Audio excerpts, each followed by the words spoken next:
ಎಲ್ರಿಗೂ ನಮಸ್ಕಾರ. ಕನ್ನಡದಲ್ಲೇ ಪ್ರೋಗ್ರಾಮ್ ಸ್ಟಾರ್ಟ್ ಮಾಡ್ಬೇಕು ಅಂತ ಇದ್ದೀನಿ. ಹಾಗಾಗಿ ಇವತ್ತಿನ ಟಾಪಿಕ್ ಅಂತ ಹೇಳಿದ್ರೆ ನಮ್ಮ ಸಂವಿಧಾನದ ಬಗ್ಗೆ ಅಂತ ಆಗಿದೆ. ಇದನ್ನ ಕೇಳಿದ್ರೆ ನನಗೆ ಖುಷಿ ಆಯ್ತು ಒಂಥರ. ಯಾಕಂತ ಹೇಳಿದ್ರೆ ಇವಾಗ್ಲಾದ್ರೂ ಅಟ್ಲೀಸ್ಟ್ ನಮ್ ಜನಕ್ಕೆ ಕಾನ್ಸ್ಟಿಟ್ಯೂಷನ್ ಬಗ್ಗೆ ತಿಳ್ಕೊಳ್ಬೇಕು ಅನ್ನೋಂತಹ ಒಂದು ಮನೋಭಾವನೆ ಇದೆ ಅನ್ನೋದಕ್ಕೋಸ್ಕರ. ಯಾಕಂತ ಹೇಳಿದ್ರೆ ತುಂಬಾ ಜನಕ್ಕೆ ಒಂದು ತಪ್ಪು ಪರಿಕಲ್ಪನೆ ಇದೆ. ಏನು ಅಂತಂದ್ರೆ ಈ ಸಂವಿಧಾನ ಅನ್ನೋದು ಬರೀ ವಕೀಲರಿಗೆ, ಜಡ್ಜಸ್ಗೆ ಅಥವಾ ಗವರ್ಮೆಂಟ್ ಎಂಪ್ಲಾಯೀಸ್ಗೆ ಅಷ್ಟಕ್ಕೆ ಸಾಕಲ್ಲ, ನಮ್ಗೆ ಏನಕ್ಕೆ ಬೇಕು ಕಾನ್ಸ್ಟಿಟ್ಯೂಷನ್ ಅನ್ನುವಂಥದ್ದು. ಅಥವಾ ಇನ್ನು ಕೆಲವರಿಗೆ ಏನು ಅಂತ ಹೇಳಿದ್ರೆ ಕಾನ್ಸ್ಟಿಟ್ಯೂಷನ್ ಅಂದ್ರೆ ಬರೀ ರಿಸರ್ವೇಶನ್ ಪಾಲಿಸೀಸ್, ನಮಗೆಲ್ಲಿದೆ ರಿಸರ್ವೇಶನ್ ಅನ್ನುವಂಥ ಇನ್ನೊಂದು ತಪ್ಪು ಪರಿಕಲ್ಪನೆ ಇದೆ. ಸೊ ಕಾನ್ಸ್ಟಿಟ್ಯೂಷನ್ ಅನ್ನೋದು ಇದು ಬರೀ ರಿಸರ್ವೇಶನ್ ಅಥವಾ ಇದಕ್ಕೋಸ್ಕರ ಇರೋದಲ್ಲ. ಇದರಲ್ಲಿ ಒಂದು ಭಾರತೀಯ ನಾಗರಿಕನಿಗೆ ಬೇಕಾದಂತಹ ಸುಖಮಯ ಜೀವನಕ್ಕೆ ಬೇಕಾದಂತಹ ಎಲ್ಲಾ ಒಂದು ತತ್ವಗಳನ್ನ ಇನ್ಕ್ಲೂಡ್ ಮಾಡಿ ಕಾನ್ಸ್ಟಿಟ್ಯೂಷನ್ ಅನ್ನ ಮಾಡಲಾಗಿದೆ. ಇದನ್ನ ನನ್ನ ಪ್ರಕಾರ ಎಲ್ಲಾ ಸ್ಕೂಲ್ಸ್, ಕಾಲೇಜಸ್ ಮಕ್ಕಳಿಗೆ ಒಂದು ಸಬ್ಜೆಕ್ಟ್ ಆಗಿ ಇನ್ಕ್ಲೂಡ್ ಮಾಡಬೇಕು ಅನ್ನೋದಂಥದ್ದು ನನ್ನದೊಂದು ಅಭಿಪ್ರಾಯ. ಮಾಡಿದ್ದಾರೆ ಕೂಡ, ಬಟ್ ಅದರ ಇಂಪ್ಲಿಮೆಂಟೇಷನ್ ಅಷ್ಟು ಕರೆಕ್ಟ್ ಆಗಿ ಆಗಿಲ್ಲ. ಯಾಕಂತ ಹೇಳಿದ್ರೆ ಮೇ ಬಿ ಕಾನ್ಸ್ಟಿಟ್ಯೂಷನ್ ಅಲ್ಲಿ ಇರುವಂತಹ ಒಂದು ಲೀಗಲ್ ವರ್ಡ್ಸ್ ಇರ್ಬೋದು, ಅದು ಅರ್ಥ ಆಗದೆ ಇರ್ಬೋದು ನಮ್ಮ ಟೀಚರ್ಸ್ಗೆ ಅದನ್ನ ಪ್ರಾಪರ್ ಆಗಿ ಎಕ್ಸ್ಪ್ಲೇನ್ ಮಾಡೋ ರೀತಿ. ಮೇ ಬಿ ಏನಿ ಅದರ್ ರೀಸನ್ ಇರಬಹುದು, ಅದು ಅಷ್ಟು ಪ್ರಾಪರ್ ಆಗಿ ಇಂಪ್ಲಿಮೆಂಟೇಷನ್ ಆಗಿಲ್ಲ ಅನ್ನುವಂಥದ್ದು ನನ್ನ ಒಂದು ಅಭಿಪ್ರಾಯ. ಆಮೇಲೆ ಈ ಕಾನ್ಸ್ಟಿಟ್ಯೂಷನ್ ಬಗ್ಗೆ ನಾವ್ ಯಾಕೆ ತಿಳ್ಕೊಳ್ಬೇಕು ಅಂತ ಅಂದ್ರೆ, ಈ ಕಾನ್ಸ್ಟಿಟ್ಯೂಷನ್ ಇನ first line preamble of the constitution ಅನ್ನೋದು ನಾವು ಏನ್ ಹೇಳ್ತೀವಿ, ಅದು ಸ್ಟಾರ್ಟ್ ಆಗೋದೇ we the people of India ಅಂತ. ನಾವು ನಮಗೋಸ್ಕರ ನಮಗಾಗಿ ಮಾಡಿರುವಂತಹ ಈ ಸಂವಿಧಾನವನ್ನ ನಾವು ತಿಳ್ಕೊಳ್ಬೇಕಾಗಿರೋದು ನಮ್ಮದೊಂದು ಹಕ್ಕು. ಇದನ್ನೇ ನಾವು ತಿಳ್ಕೊಳ್ಳಿಲ್ಲ ಅಂತ ಹೇಳಿದ್ರೆ ನಾವು ಭಾರತೀಯ ನಾಗರಿಕರಾಗಿ, ಸಿಟಿಸನ್ ಆಗಿ ಏನು ಪ್ರಯೋಜನ ಅಂತ ನನ್ನ ಒಂದು ಅಭಿಪ್ರಾಯ. ಓಕೆ, ಇವಾಗ ಜಸ್ಟ್ ಕಾನ್ಸ್ಟಿಟ್ಯೂಷನ್ ಬಗ್ಗೆ ಒಂದು ಇಂಟ್ರೊಡಕ್ಷನ್ ಬ್ರೀಫ್ ಆಗಿ ಕೊಡ್ಬೇಕು ಅಂತಂದ್ರೆ, ನಮಗೆ ಗೊತ್ತಿದ್ದ ಹಾಗೆ ನಮ್ಮ ದೇಶವನ್ನ ತುಂಬಾ ಈ ಬ್ರಿಟಿಷ್ ಇರ್ಬೋದು, ಡಚ್ ಇರ್ಬೋದು, ಫ್ರೆಂಚ್ ಇರ್ಬೋದು, ಪೋರ್ಚುಗೀಸ್ ಇರ್ಬೋದು, ಇಂತ ಹಲವಾರು ಜನರು ಬಂದು ಆಳ್ಲಿ ಹೋಗಿದ್ದಾರೆ. ಇದರಲ್ಲಿ ಸಕ್ಸೀಡ್ ಆಗಿದ್ದು ಮಾತ್ರ ಈ ಬ್ರಿಟಿಷ್ ಅವರು. ಇವ್ರು ಏನ್ ಮಾಡಿದ್ರು, ತಮ್ಮದೇ ಒಂದು set of rules and regulations ನ ನಮ್ಮ ಮೇಲೆ ಹೇರ್ಲಿಕ್ಕೆ ಸ್ಟಾರ್ಟ್ ಮಾಡಿದ್ರು. ಅವರದೇ ಆದ ಒಂದು ಏನಿದೆ ಆಕ್ಟ್ಸ್ ನ ನಮ್ಮ ಮೇಲೆ ಹೇರಿದ್ರು ಕೂಡ ಪ್ರಯರ್ ಟು 1880s ಎಲ್ಲ. ಈ ಕಾನ್ಸ್ಟಿಟ್ಯೂಷನ್ ಅಥವಾ ಸಂವಿಧಾನ ಅನ್ನುವಂತಹ ಒಂದು ಪ್ರಪ್ರಥಮವಾದ ಒಂದು ಐಡಿಯಾಲಜಿ ಹುಟ್ಟಿದ್ದು 1928ರಲ್ಲಿ ಮೋತಿಲಾಲ್ ನೆಹರು ಅವರು ಇದನ್ನ ಪ್ರಪ್ರಥಮವಾಗಿ ಈ ತರ ಒಂದು ಸಂವಿಧಾನ ನಮ್ಮ ದೇಶಕ್ಕೆ ಬೇಕು ಅನ್ನುವಂತಹ ಒಂದು ಪರಿಕಲ್ಪನೆಯನ್ನ ತಂದಿಟ್ರು. ಅದಾದ ಮೇಲೆ ಅವರೊಂದು ಕರಡನ್ನ ಕೂಡ ಮಾಡಿದ್ರು. ಆ ಕರಡಲ್ಲಿ ನಮ್ಮ ವೋಟಿಂಗ್ ರೈಟ್ಸ್ ಇರ್ಬೋದು, ಪ್ರಾಂತ್ಯವಾರ ವಿಭಜನೆ ಇರ್ಬೋದು, ನಮ್ಮ ದೇಶಕ್ಕೆ ಏನೆಲ್ಲ ಬೇಕು, ಬಿಕಾಸ್ ನಮ್ಮ ದೇಶ ಅನ್ನೋದು ಅಷ್ಟು ಈಸಿ ಅಲ್ಲ, ಒಂದೊಂದು ಸ್ಟೇಟ್ಗೂ ಒಂದೊಂದು ಕಲ್ಚರ್ ಇದೆ. ಸೊ ಅದಕ್ಕೆ ಬೇಕಾಗಿರುವಂತಹ ಏನೆಲ್ಲ ಇದು ಮಾಹಿತಿಗಳಿವೆ ಅದನ್ನೆಲ್ಲ ಕಲೆಕ್ಟ್ ಮಾಡಿ ಒಂದು ಕರಡನ್ನ ಮಾಡಿ ಅದನ್ನ 1928ರಲ್ಲಿ ಬ್ರಿಟಿಷ್ ಸರ್ಕಾರಕ್ಕೆ ಕೊಟ್ಟರು ಕೂಡ. ಬಟ್ ಅನ್ಫಾರ್ಚುನೇಟ್ಲಿ ಏನಾಯ್ತು, ಅದು ರಿಜೆಕ್ಟ್ ಮಾಡಿದ್ರು ಬ್ರಿಟಿಷ್ ಸರ್ಕಾರದವ್ರು. ಫಾರ್ಚುನೇಟ್ಲಿ ಗೊತ್ತಾಗಿಲ್ಲ. ಅಂದ್ರೆ ನಾನ್ ಅನ್ಕೊಳ್ಳೋ ಪ್ರಕಾರ ಒಳ್ಳೇದೇ ಆಯ್ತು ಒಂದು ರೀತಿ. ಯಾಕಂತ ಹೇಳಿದ್ರೆ ಒಂದು ವೇಳೆ ಅವ್ರು ಅಕ್ಸೆಪ್ಟ್ ಮಾಡ್ತಿದ್ರು ಕೂಡ ಅವ್ರದೇ ಆದ ಒಂದು set of rules and regulations ನ ಅದರಲ್ಲಿ ಅಮೆಂಡ್ ಮಾಡಿ ಹಾಕಿ ನಮ್ಗೆ ಕೊಡ್ತಾ ಇದ್ರು. ಅದು ಭಾರತೀಯರಿಂದ ಆಗಿರೋ ಒಂದು ಸಂವಿಧಾನ ಆಗ್ತಾ ಇರ್ಲಿಲ್ಲ, ಬ್ರಿಟಿಷ್ ಸರ್ಕಾರದೇ ಆಗ್ತಾ ಇತ್ತು. ಸೊ ಇದು ರಿಜೆಕ್ಟ್ ಮಾಡಿರೋದ್ರಿಂದ ನಮ್ಗೆ ಇನ್ನೊಂದ್ ಕಡೆ ಒಳ್ಳೇದೇ ಆಯ್ತು ಒಂದು ರೀತಿ. ಅದಾದ ಮೇಲೆ 1934ರ ಮೇಲೆಗೆ ಪುನಃ ಈ ಸಂವಿಧಾನ ಬೇಕು ಅನ್ನೋ ಒಂದು ಕೂಗು ಬಂತು. ಆದ್ರೂ ಕೂಡ ಎರಡನೇ ಮಹಾಯುದ್ಧದ ಸಮಯ ಆದ್ರಿಂದ ಅದು ಕೂಡ ಅಲ್ಲೇ ನಿಂತೋಯ್ತು. ಮುಂದೆ 1946 ಸ್ವಾತಂತ್ರ್ಯ ಸಂಗ್ರಾಮಗಳು ಹೇಗೆ ನಡೀತಾ ಇದ್ವೋ ಆ ಟೈಮಲ್ಲಿ ಪುನಃ ಸಂವಿಧಾನ ನಮ್ಮ ದೇಶಕ್ಕೆ ನಾವೇ ನಮ್ಮ ಜನರಿಂದಲೇ ಮಾಡಲ್ಪಟ್ಟ ಒಂದು ಸಂವಿಧಾನ ಬೇಕು ಅನ್ನೋಂಥದ್ದು ಜನರಿಗೆ ತುಂಬಾ ಇಂಪಾರ್ಟೆಂಟ್ ಅಂತ ಅನಿಸ್ತು. ಹಾಗಾಗಿ ಅದರ ಒಂದು ಸ್ಥಾಪನೆ ಅಥವಾ ಹೇಗೆ ಅದನ್ನ ಅಸ್ತಿತ್ವಕ್ಕೆ ತರಬೇಕು ಅನ್ನೋ ಆಲೋಚನೆಗಳು ಮೂಡಿದ್ವು. ಹಾಗಾಗಿ ಡಾಕ್ಟರ್ BR ಅಂಬೇಡ್ಕರ್ ಅವರನ್ನ ಈ ಸಂವಿಧಾನ ಕರಡು ರಚನೆ ಸಮಿತಿಯ ಅಧ್ಯಕ್ಷರನ್ನಾಗಿ ನೇಮಿಸಲಾಯಿತು. ಅವ್ರು ಏನ್ ಮಾಡಿದ್ರು, ತುಂಬಾ ಕಮಿಟೀಸ್ ಅನ್ನ ಫಾರ್ಮ್ಯಾಟ್ ಮಾಡಿದ್ರು. ಬಿಕಾಸ್ ಒಂದೇ ಕಮಿಟಿಯಿಂದ ಎಲ್ಲರನ್ನ ಹಾಕೊಂಡು ಇಷ್ಟು ದೊಡ್ಡ ದೇಶಕ್ಕೆ ಒಂದು ಕಾನ್ಸ್ಟಿಟ್ಯೂಷನ್ ನ ಮಾಡೋದು ತುಂಬಾ ಕಷ್ಟ. ಹಾಗಾಗಿ ಪ್ರಾಂತ್ಯವಾರ ವಿಭಜನೆಗೆ ಒಂದು, ಭಾಷಾವಾರ ವಿಭಜನೆಗೆ ಒಂದು, ಈ ತರ ತುಂಬಾ ಕಮಿಟಿಗಳನ್ನ ಇನ್ಕ್ಲೂಡ್ ಮಾಡಿದ್ರು. ಆ ಕಮಿಟಿಗಳಲ್ಲಿ ಎಲ್ಲಾ ದೇಶದ ಎಲ್ಲಾ ರಿಲಿಜನ್, ಲಿಂಗ್ವಿಸ್ಟಿಕ್, ಲ್ಯಾಂಗ್ವೇಜ್, ವುಮೆನ್ ಇರ್ಬೋದು, ಎಲ್ಲರನ್ನ ಇನ್ಕ್ಲೂಡ್ ಮಾಡಿಕೊಂಡು ಈ ಕಮಿಟಿನ ಒಂದು ಫಾರ್ಮ್ಯಾಟ್ ಮಾಡಿ ಅವರಿಂದ ಒಂದು ಒಪಿನಿಯನ್ ಕೇಳ್ಕೊಂಡು ಅದನ್ನ ತಗೊಂಡು ಒಂದು ಕರಡನ್ನ ಸ್ಥಾಪನೆ ಮಾಡಿದ್ರು. ಆ ಕರಡು 1948ರಲ್ಲಿ ಹೊರಗೆ ಬಂತು. ಆಮೇಲೆ ಆ ಕರಡನ್ನ ಭಾರತದ ಸುಪ್ರೀಂ ಕೋರ್ಟ್ ಜಡ್ಜಸ್ ಇರ್ಬೋದು ಅಥವಾ ಬೇರೆ ಈ ನಾಗರಿಕರಿಗೆ, ಪಬ್ಲಿಕ್ಕಿಗೆ ನಿಮ್ಮ ಒಬ್ಜೆಕ್ಷನ್ ಅಥವಾ ಏನಾದ್ರು ಅಮೆಂಡ್ಮೆಂಟ್ ಇದ್ರೆ ಹೇಳಿ ಅನ್ನೋದಕ್ಕೋಸ್ಕರ ಪಬ್ಲಿಷ್ ಮಾಡಲಾಯಿತು. ಅದೇ ವರ್ಷದಲ್ಲಿ ಸುಮಾರು 2,500 ಚಿಲ್ಲರೆ ಅಮೆಂಡ್ಮೆಂಟ್ ಮಾಡಿ ಆ ಕರಡಿಗೆ ಫೈನಲ್ ಕರಡು ನವೆಂಬರ್ 26, 1949 ರಚನೆ ಆಯಿತು. ಅದಾದ ಮೇಲೆ 1950 ಜನವರಿ 26 ನಮ್ಗೆ ಈ ಕಾನ್ಸ್ಟಿಟ್ಯೂಷನ್ ಅನ್ನೋದು ಇಂಪ್ಲಿಮೆಂಟೇಶನ್ ಆಯ್ತು ನಮ್ಮ ದೇಶಕ್ಕೆ. ಸೊ ಈ ಕಾನ್ಸ್ಟಿಟ್ಯೂಷನ್ ಅಲ್ಲಿ ಏನಿದೆ ಅಂತ ಹೇಳಿದ್ರೆ, ನಾನು ಆಲ್ರೆಡಿ ಹೇಳ್ದಂಗೆ ಎಲ್ಲಾ ಸಿಟಿಸನ್ಸ್ಗೂ ಬೇಕಾದ ಒಂದು ಹಕ್ಕುಗಳು, ಅವರ ಡ್ಯೂಟಿಗಳು ಎಲ್ಲದನ್ನೇ ಈ ಕಾನ್ಸ್ಟಿಟ್ಯೂಷನ್ ಅಲ್ಲಿ ಹೇಳಿದ್ದಾರೆ. ನಾನು ಇವತ್ತು ಡಿಸ್ಕಸ್ ಮಾಡ್ಬೇಕು ಅಂತ ಹೇಳಿರೋದು ಒಂದು ನಮ್ಮ ಮೂಲಭೂತ ಹಕ್ಕುಗಳ ಬಗ್ಗೆ, ಮತ್ತೆ ಅದು ವಯೋಲೇಷನ್ ಆದಾಗ ನಾವು ಯಾವ ರೀತಿ ಅದನ್ನ ಕೋರ್ಟ್ ಥ್ರೂ ಯಾವ ರೀತಿ ಅದನ್ನ ಸರಿಪಡಿಸ್ಕೊಳ್ಬಹುದು ಅನ್ನುವಂಥದ್ದನ್ನ ಡಿಸ್ಕಸ್ ಮಾಡ್ತಾ ಇದ್ದೀನಿ. ಸೊ ಈ ಪಾರ್ಟ್ 3 ಆಫ್ ದ ಕಾನ್ಸ್ಟಿಟ್ಯೂಷನ್ ಏನಿದೆ, ಫಂಡಮೆಂಟಲ್ ರೈಟ್ಸ್ ಬಗ್ಗೆ ಹೇಳುತ್ತೆ. ಸೊ ಇದು ಆರ್ಟಿಕಲ್ ಸುಮಾರು 14ರಿಂದ 35 ತನಕ ನಮ್ಮ ಫಂಡಮೆಂಟಲ್ ಡ್ಯೂಟೀಸ್ ಬಗ್ಗೆ ಕಾನ್ಸ್ಟಿಟ್ಯೂಷನ್ ಮಾತಾಡುತ್ತೆ. ಸೊ ಪ್ರಪ್ರಥಮವಾಗಿ ಆರ್ಟಿಕಲ್ 14, ನಾನು ಎಲ್ಲದನ್ನ ಚುಟುಕಾಗಿ ಹೇಳಲಿಕ್ಕೆ ಇಷ್ಟಪಡ್ತೀನಿ, ಯಾಕಂತ ಹೇಳಿದ್ರೆ ಆರ್ಟಿಕಲ್ಸ್ ತುಂಬಾ ದೊಡ್ಡದಾಗಿ ವಾಸ್ಟ್ ಆಗಿ ಎಕ್ಸ್ಪ್ಲೇನ್ ಮಾಡಿದ್ದಾರೆ. ಅದರ ಇನ್ನರ್ ಮೀನಿಂಗ್ ಏನು ಅಂತ ಲೇಮನ್ ಲ್ಯಾಂಗ್ವೇಜ್ ಅಲ್ಲಿ ಹೇಳೋದಕ್ಕೆ ಟ್ರೈ ಮಾಡ್ತಾ ಇದ್ದೀನಿ. ಸೊ ಆರ್ಟಿಕಲ್ 14 ಏನಿದೆ, ಏನ್ ಹೇಳುತ್ತೆ, ಈಕ್ವಾಲಿಟಿ ಬಿಫೋರ್ ಲಾ ಅಂತ ಹೇಳಿದ್ರೆ ಕಾನೂನಿನ ಮುಂದೆ ಎಲ್ಲರೂ ಈಕ್ವಲ್. ಏನಪ್ಪ ಇಷ್ಟು ಸಿಂಪಲ್ ಆಗಿದೆ, ಇದ್ರಲ್ಲಿ ಏನ್ ತಿಳ್ಕೊಳ್ಳೋದಿದೆ ಅಂತಂದ್ರೆ, ನೀವೀಗ ಒಂದು ಭಾರತದ ಜೂರಿಸ್ಟಿಕ್ಷನ್ ಅಲ್ಲಿ ಒಂದು ಗಡಿಯ ಒಳಗಡೆ ಯಾರೆಲ್ಲ ಇದೀರಿ ಭಾರತದ ಸಿಟಿಸನ್ಸ್ ಆಗಿ, ನೀವು ಎಲ್ಲರೂ ಇರ್ರೆಸ್ಪೆಕ್ಟಿವ್ ಆಫ್ ಜಾತಿ ಮತ ಭೇದ ಲಿಂಗ ಅಲ್ಲದೆ ಎಲ್ಲರೂ ಸಮಾನರು. ಒಬ್ಬ ಒಂದು ಒಫೆನ್ಸ್ ಮಾಡ್ದ, ಒಬ್ಬ ಹಿಂದೂ ಒಂದು ಒಫೆನ್ಸ್ ಮಾಡ್ದ, ಮುಸ್ಲಿಂ ಒಂದು ಒಫೆನ್ಸ್ ಮಾಡ್ದ, ಕ್ರಿಶ್ಚಿಯನ್ ಒಂದು ಒಫೆನ್ಸ್ ಮಾಡ್ದ, ಇವನಿಗೆ ಬೇರೆ ಲಾ ಅಪ್ಲಿಕೇಬಲ್, ಇವನಿಗೆ ಬೇರೆ ಲಾ ಅಪ್ಲಿಕೇಬಲ್ ಅಂತ ಇಲ್ಲ. ಕಳ್ಳತನ ಮಾಡಿದ ಒಬ್ಬ ಅಂತಂದ್ರೆ ಎಲ್ಲರಿಗೂ ಕಳ್ಳತನಕ್ಕೆ ಏನು ಶಿಕ್ಷೆ ವಿಧಿಸ್ತಾರೋ ಅದೇ ಶಿಕ್ಷೆ ಇಡೀ ಭಾರತಕ್ಕೆ ಅಪ್ಲಿಕೇಬಲ್ ಆಗುತ್ತೆ. ಎಲ್ಲಾ ವರ್ಗದವರಿಗೂ, ಎಲ್ಲಾ ಕ್ಯಾಸ್ಟ್ನವರಿಗೂ ಅಪ್ಲಿಕೇಬಲ್ ಆಗುತ್ತೆ. ಹಾಗಂತೇಳಿ ನಾನೊಂದು ಫಾರಿನ್ ಕಂಟ್ರಿಗೆ ಹೋಗಿ ನನಗೊಂದು ಸಿಟಿಸನ್ಶಿಪ್ ಇದೆ ಭಾರತದ್ದು, ನಾನು ಫಾರಿನ್ ಕಂಟ್ರಿಗೆ ಹೋಗಿ ಒಂದು ಒಫೆನ್ಸ್ ಮಾಡ್ತೀನಿ, ಅದೇನು ಭಾರತದಲ್ಲಿ ನಮ್ಗೆ ಒಫೆನ್ಸ್ ಅಲ್ಲ ಅಂತ ಹೇಳಿ ಅಲ್ಲಿ ಹೋಗಿ ನೀವು ಒಫೆನ್ಸ್ ಮಾಡಿ ನಾನು ಭಾರತದ ಸಿಟಿಸನ್ ಅಂತ ಪ್ರೊಟೆಕ್ಷನ್ ಕೇಳಕ್ಕಾಗತ್ತಾ ಅಂತ ಹೇಳಿದ್ರೆ ಖಂಡಿತವಾಗಿಯೂ ಇಲ್ಲ. ನೀವು ಎಲ್ಲಿ ಹೋಗ್ತೀರಾ, ಯಾವ ದೇಶಕ್ಕೆ ಹೋಗ್ತೀರಾ, ಅಲ್ಲಿ ಏನಾದ್ರೂ ನೀವು ಕೃತ್ಯ ಎಸಗಿದ್ರಿ ಅಂತ ಆದ್ರೆ ಅಲ್ಲಿದ್ದೇ ಲಾಸ್ ಅಪ್ಲಿಕೇಬಲ್. ನಮ್ಮ ಭಾರತದ ಯಾವುದೇ ಲಾಸ್ ಅಪ್ಲಿಕೇಬಲ್ ಅಲ್ಲ. Within the jurisdiction of India, ಭಾರತದ ಗಡಿಯ ಒಳಗೆ ನೀವು ಏನೇ ಮಾಡ್ಬೇಕಾಗಿದ್ರು ಭಾರತದ ಏನು ಸಂವಿಧಾನದಲ್ಲಿ ಏನ್ ಹೇಳಿದ್ದಾರೆ ಅಥವಾ ತುಂಬಾ ಆಕ್ಟ್ಸ್ ಇದೆಯಲ್ಲ, ಆ ಆಕ್ಟ್ಸ್ ಬಗ್ಗೆ ನಮ್ಮ ಏನಿದೆ ನ್ಯಾಯ ಅದ್ರ ಪ್ರಕಾರನೇ ಆಕ್ಟ್ ಮಾಡ್ಬೇಕಾಗತ್ತೆ. ಸೊ ಆರ್ಟಿಕಲ್ 14 ಇದು ಹೇಳುತ್ತೆ. ಇನ್ನೇನಪ್ಪ ಇದಕ್ಕೆ ಎಕ್ಸೆಪ್ಷನ್ಸ್ ಅಂತ ಅಂದ್ರೆ, ಎಲ್ಲ ನಿಮ್ಗೆ ಗೊತ್ತಿರೋ ಹಾಗೆ every rule has an exception ಅನ್ನೋ ತರ ಇದಕ್ಕೂ ಎಕ್ಸೆಪ್ಷನ್ಸ್ ಇದೆ. ಏನ್ ಎಕ್ಸೆಪ್ಷನ್ಸ್ ಇದೆ ಅಂತ ಹೇಳಿದ್ರೆ, ಪಬ್ಲಿಕ್ ಮತ್ತೆ ಪ್ರೈವೇಟ್ ಸಿಟಿಸನ್ಸ್ ಅಂತ. ಯಾರು ಈ ಪ್ರೈವೇಟ್ ಸಿಟಿಸನ್ಸ್? ಪ್ರೈವೇಟ್ ಸಿಟಿಸನ್ಸ್ ಅಂದ್ರೆ ನಾವು ನೀವು ಎಲ್ಲ. ಇನ್ ಪಬ್ಲಿಕ್ ಸಿಟಿಸನ್ಸ್ ಅಂದ್ರೆ ಯಾರು? ಪೊಲೀಸ್ ಆಫೀಸರ್ಸ್ ಇರ್ಬೋದು, ಮಿಲಿಟರಿ ಅವರು ಇರಬಹುದು, ಅಥವಾ ಮೆಡಿಕಲ್ ಪ್ರಾಕ್ಟಿಷನರ್ಸ್ ಇರ್ಬೋದು. ಇವರಿಗೋಸ್ಕರ ಒಂದು ಸಪರೇಟ್ ಆದ ಲಾನ ಮಾಡಿರ್ತಾರೆ. ಮಿಲಿಟರಿ ಅವರಿಗೆ ಅವ್ರದೇ ಆದ loss applicable. In general as a citizen ಅವರಿಗೆ ನಮ್ಮ ಲಾಸ್ ಅಪ್ಲಿಕೇಬಲ್. ಹಾಗಂತ ಹೇಳಿ ಅವರಿಗೆ ಕಾನ್ಸ್ಟಿಟ್ಯೂಷನ್ ಅಪ್ಲಿಕೇಬಲ್ ಅಲ್ವಾ ಅಂತ ಹೇಳಿದ್ರೆ ಖಂಡಿತವಾಗಿಯೂ ಅಪ್ಲಿಕೇಬಲ್ ಆಗುತ್ತೆ. ಬಟ್ ಅವ್ರ ಪ್ರೊಫೆಷನ್ ಅನ್ನು ತಗೊಂಡಾಗ ಅವ್ರ ಪ್ರೊಫೆಷನಲ್ ಲಾಸ್ ಏನಿದೆ ಅದೇ ಅಪ್ಲಿಕೇಬಲ್.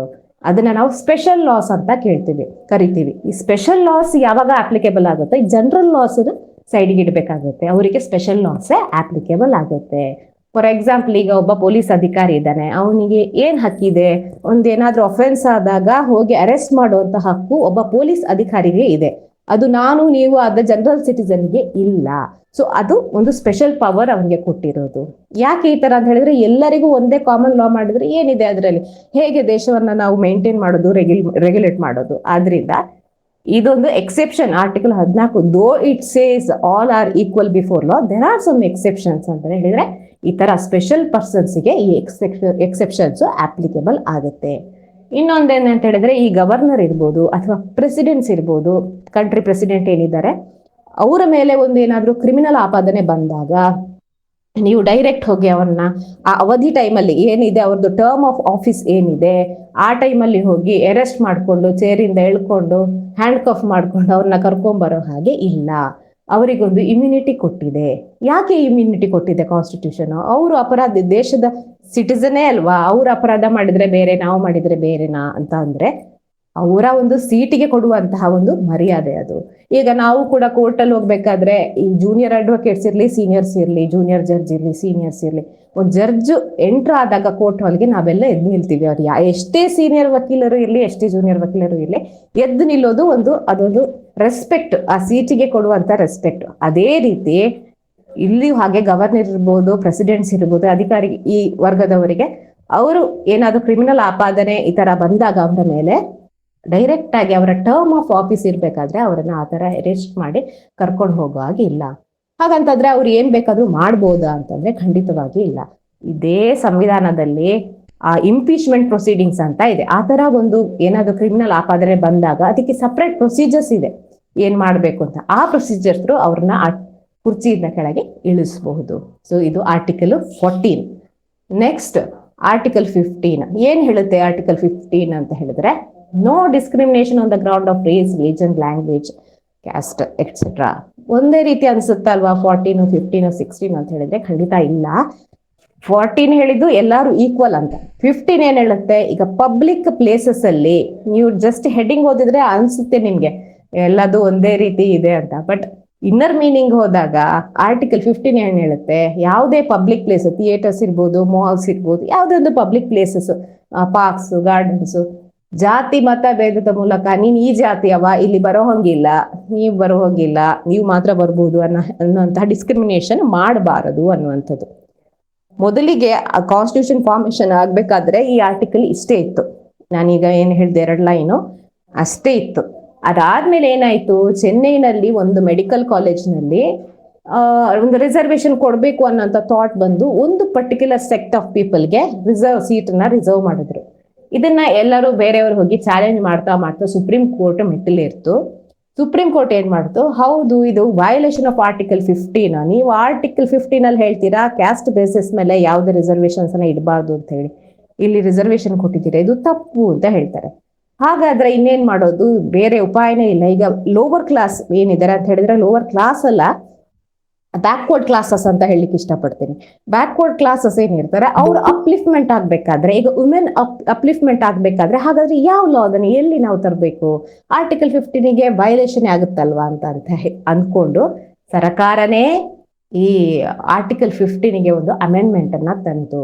ಏನಂತ ಹೇಳಿದ್ರೆ, for the upliftment of backward section. ಈ ಬ್ಯಾಕ್ವರ್ಡ್ ಸೆಕ್ಷನ್ ಅನ್ನೋದೇ ನಮ್ಗೆ ಪ್ರಾಬ್ಲಮ್. ಯಾವಾಗ್ಲೂ ನಾವೇನ್ ಅನ್ಕೋತೀವಿ, ಬ್ಯಾಕ್ವರ್ಡ್ ಕ್ಲಾಸಸ್ ಅಂತ ಹೇಳಿದ್ರೆ ಬರೀ ಒಂದು particular community, scheduled caste, scheduled tribes ಅಂತ ಅನ್ಕೋತೀವಿ. ಖಂಡಿತವಾಗಿಯೂ ಅಲ್ಲ. ಬ್ಯಾಕ್ವರ್ಡ್ ಕ್ಲಾಸಸ್ ಅನ್ನೋದಕ್ಕೂ ಒಂದು ಕ್ರೈಟೀರಿಯಾ ಇದೆ. ಅದ್ ಎಲ್ಲಿ ಹೇಳಿದೆ ಅಂತ ಹೇಳಿದ್ರೆ, ಖಂಡಿತ ಈ ಕಾನ್ಸ್ಟಿಟ್ಯೂಷನ್ ಅಲ್ಲಿ ಅದನ್ನ ಎಕ್ಸ್ಪ್ಲೇನ್ ಮಾಡಿಲ್ಲ. ಇಲ್ಲಿ ಒಂದು ಪ್ರೆಸಿಡೆಂಟ್ಗೆ ಪವರ್ ನ ಕೊಡಲಾಗಿದೆ. ಈ ಪ್ರೆಸಿಡೆಂಟ್ ಏನ್ ಮಾಡ್ಬೇಕು? ಪ್ರತಿ ಸ್ಟೇಟ್ ಅಲ್ಲಿ ಅವರ ಒಂದು ಕ್ರೈಟೀರಿಯಾ ಏನು ಅಂತ ಫೈಂಡ್ ಔಟ್ ಮಾಡಿ, ಇಕನಾಮಿಕಲಿ, ಸೋಷಿಯಲಿ, ಎಜುಕೇಶನಲಿ, ಈ 3 ತರ ಡಿವೈಡ್ ಮಾಡಿದೆ ಬ್ಯಾಕ್ವರ್ಡ್ ಕ್ಲಾಸ್ ಸೆಕ್ಷನ್. ಹೇಗೆ ಐಡೆಂಟಿಫೈ ಮಾಡೋದು ಅಂತ ಹೇಳಿದ್ರೆ, ಇಕನಾಮಿಕಲಿ ಯಾರು ಬ್ಯಾಕ್ವರ್ಡ್ ಇದ್ದಾರೆ, ಸೋಷಿಯಲಿ ಯಾರು ಬ್ಯಾಕ್ವರ್ಡ್ ಇದ್ದಾರೆ, ಅಥವಾ ಎಜುಕೇಶನ್ ಅಲ್ಲಿ ಯಾರು ಬ್ಯಾಕ್ವರ್ಡ್ ಇದ್ದಾರೆ. ಏನಿದು ಅಂತ ಹೇಳಿದ್ರೆ, ಒಂದು ಪರ್ಟಿಕ್ಯುಲರ್ ಪಂಗಡದವರು ಇಷ್ಟು ಪರ್ಸೆಂಟ್ ಇದ್ರೆ ಮಾತ್ರ ನಮ್ಮ ದೇಶದಲ್ಲಿ ಅವರದೊಂದು ಪಂಗಡ ಮೇಲೆ ದರ್ಜೆಗೆ ಬರುತ್ತೆ ಅಂತ ಇದೆ. ಸೊ ಆ ಪರ್ಸೆಂಟ್ ಗಿಂತ ಕಮ್ಮಿ ಪರ್ಸೆಂಟ್ ಆಫ್ ಜನರು ಎಜುಕೇಟೆಡ್ ಆಗಿದ್ರೆ, ಕಮ್ಮಿ ಪರ್ಸೆಂಟ್ ಆಫ್ ಜನರು ಇಕನಾಮಿಕಲಿ ಬೆಟರ್ ಪೊಸಿಷನ್ ಅಲ್ಲಿ ಇದ್ರೆ ಅವರು ಬ್ಯಾಕ್ವರ್ಡ್ ಸ್ಟೇಟಸ್ಗೆ ಬರ್ತಾರೆ. ಇದರಲ್ಲಿ ಎಲ್ಲೂ ಇವ್ರಿಗೆ ಮಾತ್ರ ಒಂದೇ ಪರ್ಟಿಕ್ಯುಲರ್ ಕಮ್ಯುನಿಟಿಗೆ ಅಂತ ಖಂಡಿತವಾಗಿಯೂ ಎಲ್ಲಿಯೂ ಹೇಳಿಲ್ಲ. ಸೊ ಇದು ಆರ್ಟಿಕಲ್ 15 ಆಗಿದೆ.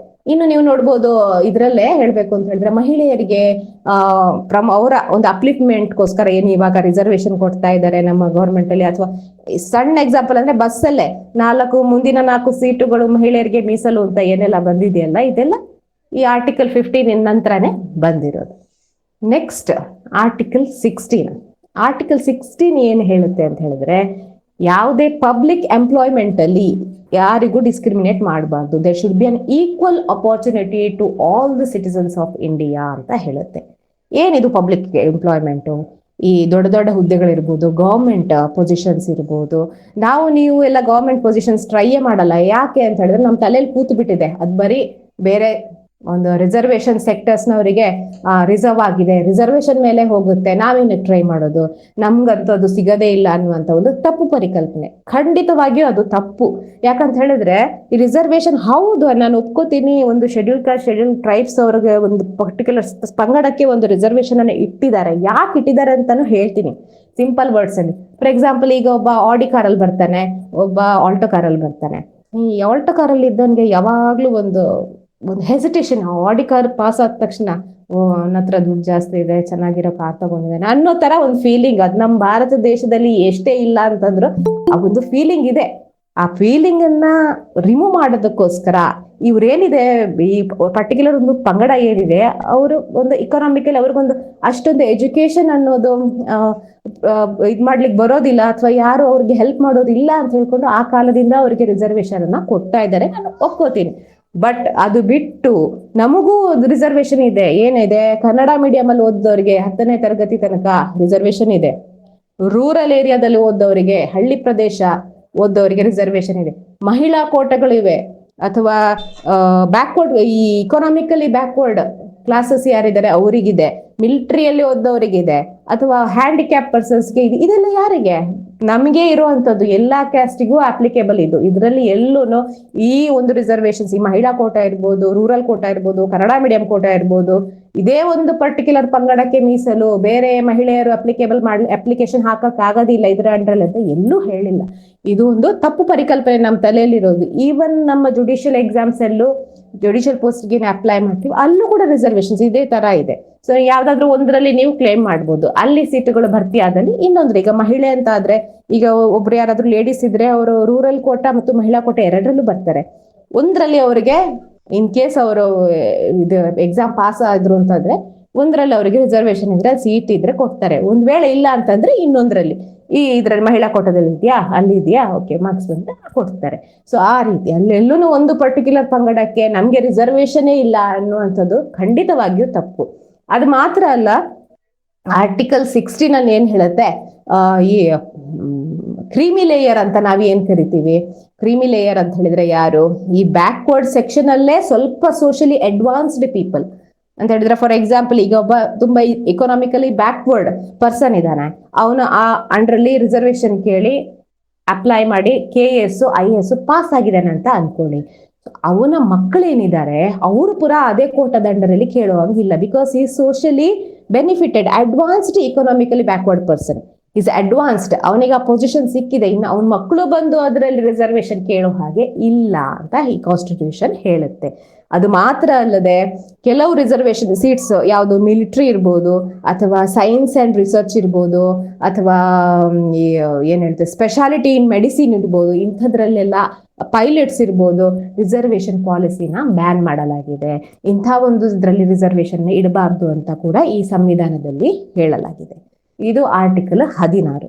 ಇನ್ ಆರ್ಟಿಕಲ್ 17, 18 ಏನ್ ಹೇಳುತ್ತೆ, ಅಬಾಲಿಷನ್ ಆಫ್ ಅನ್ಟಚಬಿಲಿಟಿ. ಇದು ಏನೋ ಜಾಸ್ತಿ ಇವಾಗ ಇಲ್ಲ, ಅನ್ಟಚಬಿಲಿಟಿ ಪ್ರಾಕ್ಟೀಸ್ ಅಲ್ಲಿ ಇಲ್ಲ. ಒಂದು ವೇಳೆ ಎಲ್ಲಾದ್ರೂ ಹಳ್ಳಿ ಕಡೆಯಲ್ಲಿ ಇದ್ರೂ ಕೂಡ ಅದಕ್ಕೆ ಪನಿಷ್ಮೆಂಟ್ಸ್ ಇದೆ. ಸೊ ಅನ್ಟಚಬಿಲಿಟಿ ಅನ್ನೋದನ್ನ ಇರಾಡಿಕೇಟ್ ಮಾಡಬೇಕು ಅಂತ, ಭಾರತದಿಂದ ಮಾಡಬೇಕು ಅನ್ನೋ ರೀತಿಯಲ್ಲಿ ಈ ಸೆಕ್ಷನ್ ಆರ್ಟಿಕಲ್ ಅನ್ನ ಇಡಲಾಗಿದೆ. ಇನ್ನು ಆರ್ಟಿಕಲ್ 18 ಇದು ಅಬಾಲಿಷನ್ ಆಫ್ ಟೈಟಲ್ಸ್. ಏನಿದು ಅಬಾಲಿಷನ್ ಆಫ್ ಟೈಟಲ್ಸ್ ಅಂತ ಹೇಳಿದ್ರೆ, ಬಿರುದುಗಳ ರದ್ದತಿ. ಯಾವುದೇ ಒಬ್ಬ ಭಾರತದ ಪ್ರಜೆ ಬೇರೆ ಒಂದು ಕಂಟ್ರಿಯ, ಬೇರೆ ಒಂದು ದೇಶಕ್ಕೆ ಹೋಗಿ ಅಲ್ಲಿಯ ಒಂದು ಬಿರುದನ್ನ, ಯಾವುದೇ ರೀತಿಯ ಒಂದು ಬಿರುದಾಗ್ಬೋದು, ಪಡೆಯುವಂತ ಹಕ್ಕು ಇಲ್ವೇ ಇಲ್ವಾ ಅಂತ ಹೇಳಿದ್ರೆ ನೀವು ಪ್ರೆಸಿಡೆಂಟ್ ಪರ್ಮಿಷನ್ ತಗೋಬೇಕಾಗತ್ತೆ. ಹಾಗಾದ್ರೆ ಪದ್ಮಶ್ರೀ, ಪದ್ಮವಿಭೂಷಣ ಇದೆಲ್ಲ ಏನು ಅಂತ ಕೇಳಿದ್ರೆ, ಇದೆಲ್ಲ ಕೊಡೋದು ಯಾವುದಕ್ಕೆ, ನಮ್ಮ ಎಜುಕೇಶನಲಿ ಅಥವಾ ಮಿಲಿಟರಿ ಕ್ವಾಲಿಫೈಡ್ ಏನಿದ್ದಾರೆ ಅಂಥವ್ರಿಗೆ ಮಾತ್ರ ಕೊಡುವಂಥದ್ದು. ಅದ್ರಲ್ಲಿ ಎಕ್ಸ್ಪರ್ಟೈಸ್, ಎಜುಕೇಶನ್ ಮತ್ತೆ ಮಿಲಿಟರಿ ಎಕ್ಸ್ಪರ್ಟೈಸ್ ಯಾರಾದ್ರೂ ಇದ್ರೆ ಅಂಥವರಿಗೆ ಕೊಡುವಂತ ಈ ಬಿರುದುಗಳಿಗೆ ಮಾನ್ಯತೆ ಇದೆ. ಅದು ಬಿಟ್ಟು ಬೇರೆ ಯಾವುದೇ ಬಿರುದುಗಳನ್ನ ನಾವು ತೆಗೆದುಕೊಳ್ಳುವ ಹಾಗೆ ಇಲ್ಲ ಅನ್ನೋದು ಈ ಆರ್ಟಿಕಲ್ 18. ಇನ್ನು ಮುಂದೆ ಆರ್ಟಿಕಲ್ 19 ಏನ್ ಹೇಳುತ್ತೆ ಅಂತ ಹೇಳಿದ್ರೆ, ರೈಟ್ ಟು ಫ್ರೀಡಮ್. ಅದರಲ್ಲೂ ಸಬ್ ರೈಟ್ಸ್ ಇದೆ. ಏನು ಅಂತ ಹೇಳಿದ್ರೆ ಸ್ವಾತಂತ್ರ್ಯದ ಹಕ್ಕು ಅಂತ ಹೇಳ್ತೀವಿ ನಾವು ಕನ್ನಡದಲ್ಲಿ.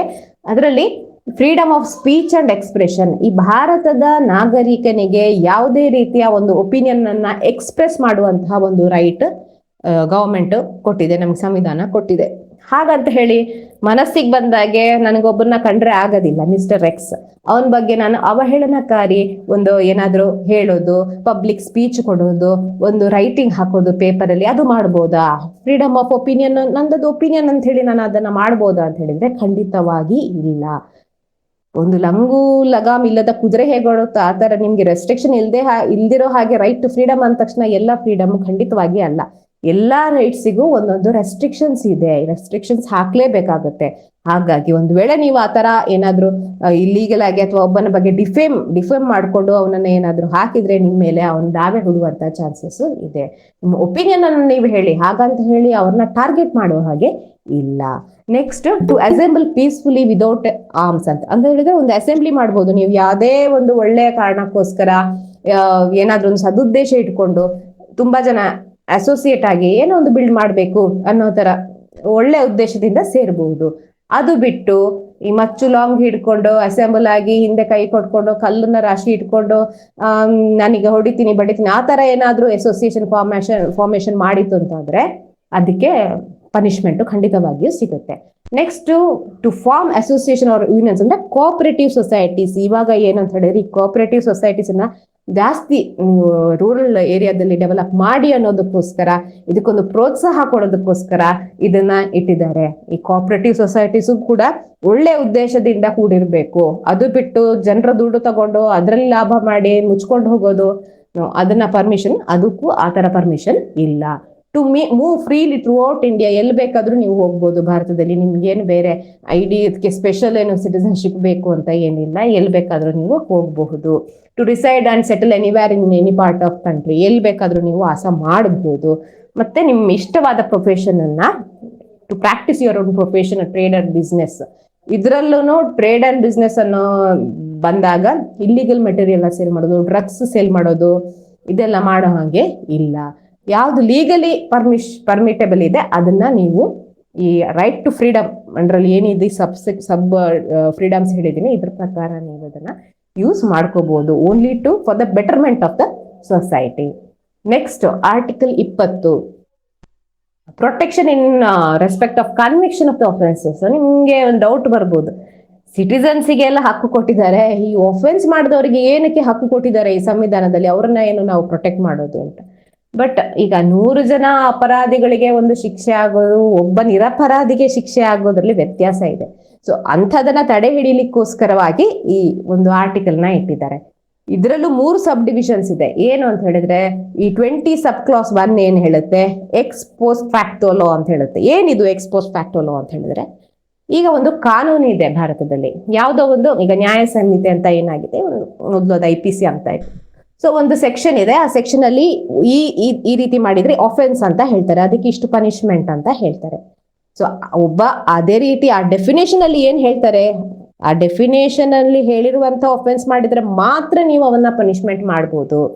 ಫಾರ್ ಎಕ್ಸಾಂಪಲ್, ನಿಮ್ಗೆ ಸಿಂಪಲ್ ಆಗಿ ಹೇಳ್ಬೇಕು ಅಂತ ಹೇಳಿದ್ರೆ, ಕರ್ನಾಟಕ ಭೂ ಸುಧಾರಣಾ ಕಾಯ್ದೆಯಲ್ಲಿ 1000 ಏನಿದೆ ಅದರಲ್ಲಿ 79 ಸೆಕ್ಷನ್ 79A ಮತ್ತೆ B ಅಂತ ಇತ್ತು.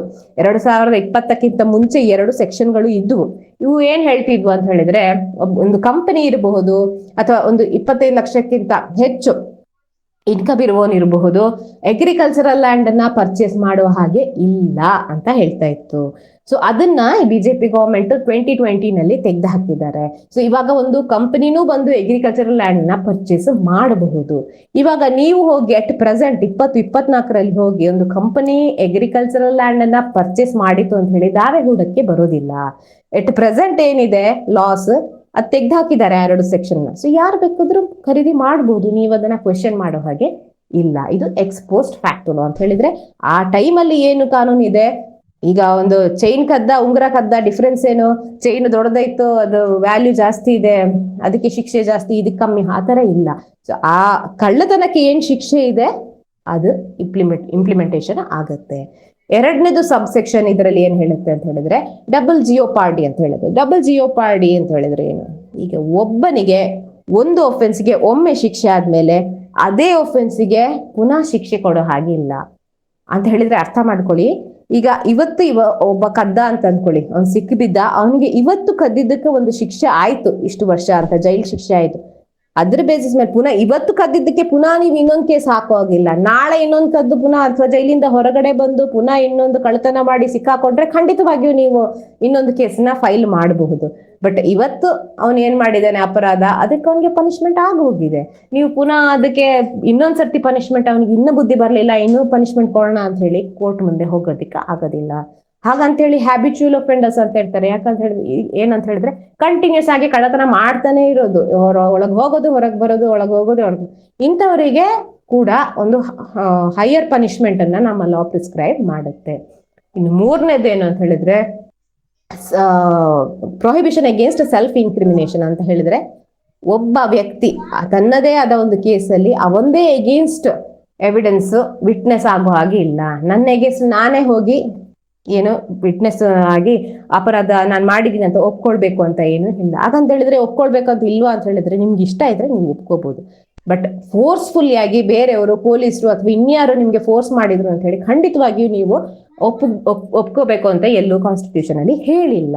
ಅದು ವಯಲೇಷನ್ ಆಫ್ ರೈಟ್ ಆಗುತ್ತೆ ಒಂದು ಸಿಟಿಸನ್ ಇದ್ದು. ಇದು ಆರ್ಟಿಕಲ್ 20. ಇನ್ನು ಆರ್ಟಿಕಲ್ 21 ಅಂತೂ ತುಂಬಾ ವಾಸ್ಟ್. ಅದು ನಾನು ಅದರಲ್ಲಿ ಇಂಪಾರ್ಟೆಂಟ್ ಅಷ್ಟೇ ಹೇಳ್ತಾ ಹೋಗ್ತೀನಿ. ಆರ್ಟಿಕಲ್ 21 ಏನ್ ಹೇಳುತ್ತೆ ಅಂತ ಹೇಳಿದ್ರೆ protection of life and personal liberty ಅಂತ ಹೇಳುತ್ತೆ. ಇದ್ರಲ್ಲಿ ತುಂಬಾ ವಾಸ್ಟ್ ಇದೆ ಅದು. ಸೊ ನಾನು ಇಂಪಾರ್ಟೆಂಟ್ ಒಂದು 4-5 ಪಾಯಿಂಟ್ಸ್ ಅನ್ನ ಹೇಳಲಿಕ್ಕೆ ಇಷ್ಟಪಡ್ತೀನಿ. ಇದರಲ್ಲಿ ಒಂದೇನಂತ ಹೇಳಿದ್ರೆ ಕಂಪಲ್ಸರಿ ಎಜುಕೇಶನ್ ಅನ್ನ ಹೇಳಿದ್ದಾರೆ. 6ರಿಂದ 14 ವರ್ಷದೊಳಗಿನ ಮಕ್ಕಳಿಗೆ ಕಂಪಲ್ಸರಿಯಾಗಿ ಫ್ರೀ ಎಜುಕೇಶನ್ ಕೊಡಬೇಕು. ಹಾಗಂತ ಹೇಳಿ ಕೊಡ್ತಾ ಇಲ್ವಲ್ಲ ಪ್ರೈವೇಟ್ ಸೆಕ್ಟರ್ಸ್ ಅಂತ ಹೇಳಿದ್ರೆ, ಪ್ರೈವೇಟ್ ಸೆಕ್ಟರ್ಸಿಗೂ ಇದಕ್ಕೂ ಅಪ್ಲಿಕೇಶನ್ ಇಲ್ಲ. ಪ್ರೈವೇಟ್ ಸೆಕ್ಟರ್ಸ್ ಅವ್ರಿಗೆ ಇಷ್ಟ ಬಂದಾಗೆ ಅವ್ರ ಎಜುಕೇಶನಲ್ ಇನ್ಸ್ಟಿಟ್ಯೂಷನ್ ಅಲ್ಲಿ ಅವರದೇ ಆದ ಒಂದು set of rules and regulations ಅನ್ನ ಮಾಡ್ಕೋಬಹುದು. ಇದೆಲ್ಲ ಗೌರ್ಮೆಂಟ್ಗೆ ಅಪ್ಲಿಕೇಬಲ್ ಆಗುತ್ತೆ. ಯಾಕಂತ ಹೇಳಿದ್ರೆ ಅವ್ರಿಗಾದಂಥ ರೈಟ್ಸ್ ನೀವು ಅಲ್ಲೇ ಹಾಕಿದ್ರೆ ಮತ್ತೆ ಫ್ರೀ ಎಜುಕೇಶನ್ ಇಲ್ಲ ಅಂತ ಹೇಳಿ ಕ್ಲೈಮ್ ಮಾಡೋದಕ್ಕೆ ಆಗೋದಿಲ್ಲ. ಗೌರ್ಮೆಂಟ್ ಅಲ್ಲಿ ಹಾಕ್ತೀರಾ, ಅಲ್ಲಿ ದುಡ್ಡು ತಗೋತಿದ್ದಾರೆ, ಕಂಪ್ಲೇಂಟ್ ಮಾಡ್ಬೋದು ನೀವು. ಇನ್ನು ಏನಂತ ಹೇಳಿದ್ರೆ ಈ ಪ್ರಿಸಾನರ್ಸ್ ಏನ್ ಇರ್ತಾರೆ, ಈ ಜೈಲ್ ಒಳಗಡೆ ಏನ್ ಹಾಕಿರ್ತಾರೆ, ಅವರಿಗೂ ಆದ ಒಂದು ಅವ್ರದೇ ಆದ ಒಂದು ಹಕ್ಕುಗಳಿದೆ. ಇಷ್ಟು ಕೆಲಸ ಮಾಡ್ಬೇಕು, ಆ ಕೆಲಸ ಮಾಡೋದಕ್ಕೆ ಇಷ್ಟು ದುಡ್ಡು ಸಿಗುತ್ತೆ, ಅದು ಅವ್ರು ತಗೊಂಡು ಹೋಗ್ಬೇಕು, ಈ ತರ ಒಂದು ರೈಟ್ಸ್ ಅನ್ನು ರೈಟ್ ಟು ಲೈಫ್ ಅಲ್ಲಿ ಹೇಳಿದ್ದಾರೆ. ಇನ್ನು free legal aid, for example pauper ಇರ್ತಾನೆ ಒಬ್ಬ, ದುಡ್ಡೇ ಇಲ್ಲ, ಎಲ್ಲ ಪಾಪರ್ ಆಗಿರ್ತಾನೆ, ಅಂಥವ್ರು ಈಗ ಒಂದು ದಾವೆ ಹಾಕ್ಬೇಕು ಅಂತ ಹೇಳಿದ್ರೆ ನೀವು ಒಂದು ಪಾಪರ್ ಅಂತ ಹೇಳಿ ಪ್ರೂವ್ ಮಾಡಿದ ತಕ್ಷಣ ಗೌರ್ಮೆಂಟ್ ನಿಮ್ಗೆ ಸರ್ಕಾರಿ ವಕೀಲರನ್ನ ನೇಮಕ ಮಾಡಿ ಫ್ರೀ ಆಫ್ ಕಾಸ್ಟ್ ನಿಮ್ಮ ಕೇಸನ್ನ ನಡೆಸುವಂತಹ ಒಂದು ಹಕ್ಕನ್ನ ಕೊಡುತ್ತೆ. ಅದಾದ್ಮೇಲೆ ರೈಟ್ ಟು ಸ್ಪೀಡಿ ಟ್ರಯಲ್. ಈ ರೇಪ್ ಕೇಸಸ್ ಅಲ್ಲೆಲ್ಲ ಬೇರೆ ಏನು ಕ್ರಿಮಿನಲ್ ಕೇಸಸ್ ತರ ಎಳ್ಕೊಂಡು ಹೋಗಾಗಿಲ್ಲ, ಅದನ್ನ ಬೇಗ ಬೇಗ ಅದನ್ನ ಡಿಸ್ಪೋಸ್ ಮಾಡಬೇಕು ಅಂತ ಕೇಸಸ್ ಅಂತ ಹೇಳಿ ಚಾರ್ಜ್ ಶೀಟ್ ಅನ್ನ ಬೇಗ ಹಾಕ್ಬೇಕು. ಸೊ ಅಂತ ಒಂದು set of rules and regulations ಅನ್ನು ಇದರಲ್ಲಿ ಹೇಳ್ತಾರೆ. ಆಮೇಲೆ ಈ ರೇಪ್ ವಿಕ್ಟಿಮ್ಸ್ ಯಾರಿದ್ದಾರೆ ಅವರಿಗೆ ಒಂದು ಕಂಪನ್ಸೇಷನ್ ಕೊಡೋ ಸ್ಕೀಮ್ ಕೂಡ ಇವಾಗ ಪ್ರಾರಂಭವಾಗಿದೆ. ಒಂದು ವೇಳೆ ಕೇಸ್ ಪ್ರೂವ್ ಆಯ್ತು ಅಂತಂದ್ರೆ ಅವರಿಗೆ ಕಂಪನ್ಸೇಷನ್ ಸಿಗುತ್ತೆ.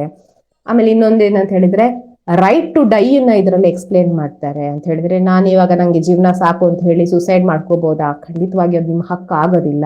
ಯುಥನೇಶಿಯಾ ಅಂತ ನಾವು ಕರಿತೀವಿ, ಇಚ್ಛಾ ಮರಣ, ಇದು ವಯಲೇಷನ್ ಆಫ್ ದ ರೈಟ್. ನೀವು ಆ ತರ ಹೋಗಿ ಮಾಡಿದ್ರೆ ಒಂದು ವೇಳೆ ಬದುಕುಳಿದ್ರಿ ಅಂತ ಅನ್ಕೊಳ್ಳಿ, ಮೇಲೆ ಯಾರಾದ್ರೂ ಇದು ಮಾಡಿದ್ರೆ ಅದಕ್ಕೂ ನಿಮ್ಗೆ ಪನಿಷ್ಮೆಂಟ್ ಇದೆ. ಅಟೆಂಪ್ಟ್ ಟು ಸುಸೈಡ್ಗೆ ಪನಿಷ್ಮೆಂಟ್ ಇದೆ. ಸೊ ಅದು ನಮ್ಮ ಸಿಟಿಸನ್ ಆಗಿ ನಮ್ಮ ಹಕ್ಕು ಅಲ್ಲ ಅಂತ ಹೇಳುವ ರೀತಿಯಲ್ಲಿ. ಇನ್ನು article 22 safeguard against arbitrary arrest and detention. ಇದು ಕೂಡ ಹಾಗೆ ಟೈಮ್ಸ್ ಏನಾಗುತ್ತೆ, ನಿರಪರಾಧಿಗಳು ಬಂದು ಸಿಕ್ಕಾಕೊಳ್ಳುವಂತ ಚಾನ್ಸಸ್ ಇರುತ್ತೆ. ಸೊ ಅದನ್ನ ಅವಾಯ್ಡ್ ಮಾಡೋದಕ್ಕೋಸ್ಕರ ಒಬ್ಬ ಪರ್ಸನ್ ಅನ್ನ ಒಂದು ಪೊಲೀಸ್ ಆಫೀಸರ್ ಅರೆಸ್ಟ್ ಮಾಡ್ದ ಅಂತ ತಿಳ್ಕೊಳ್ಳಿ.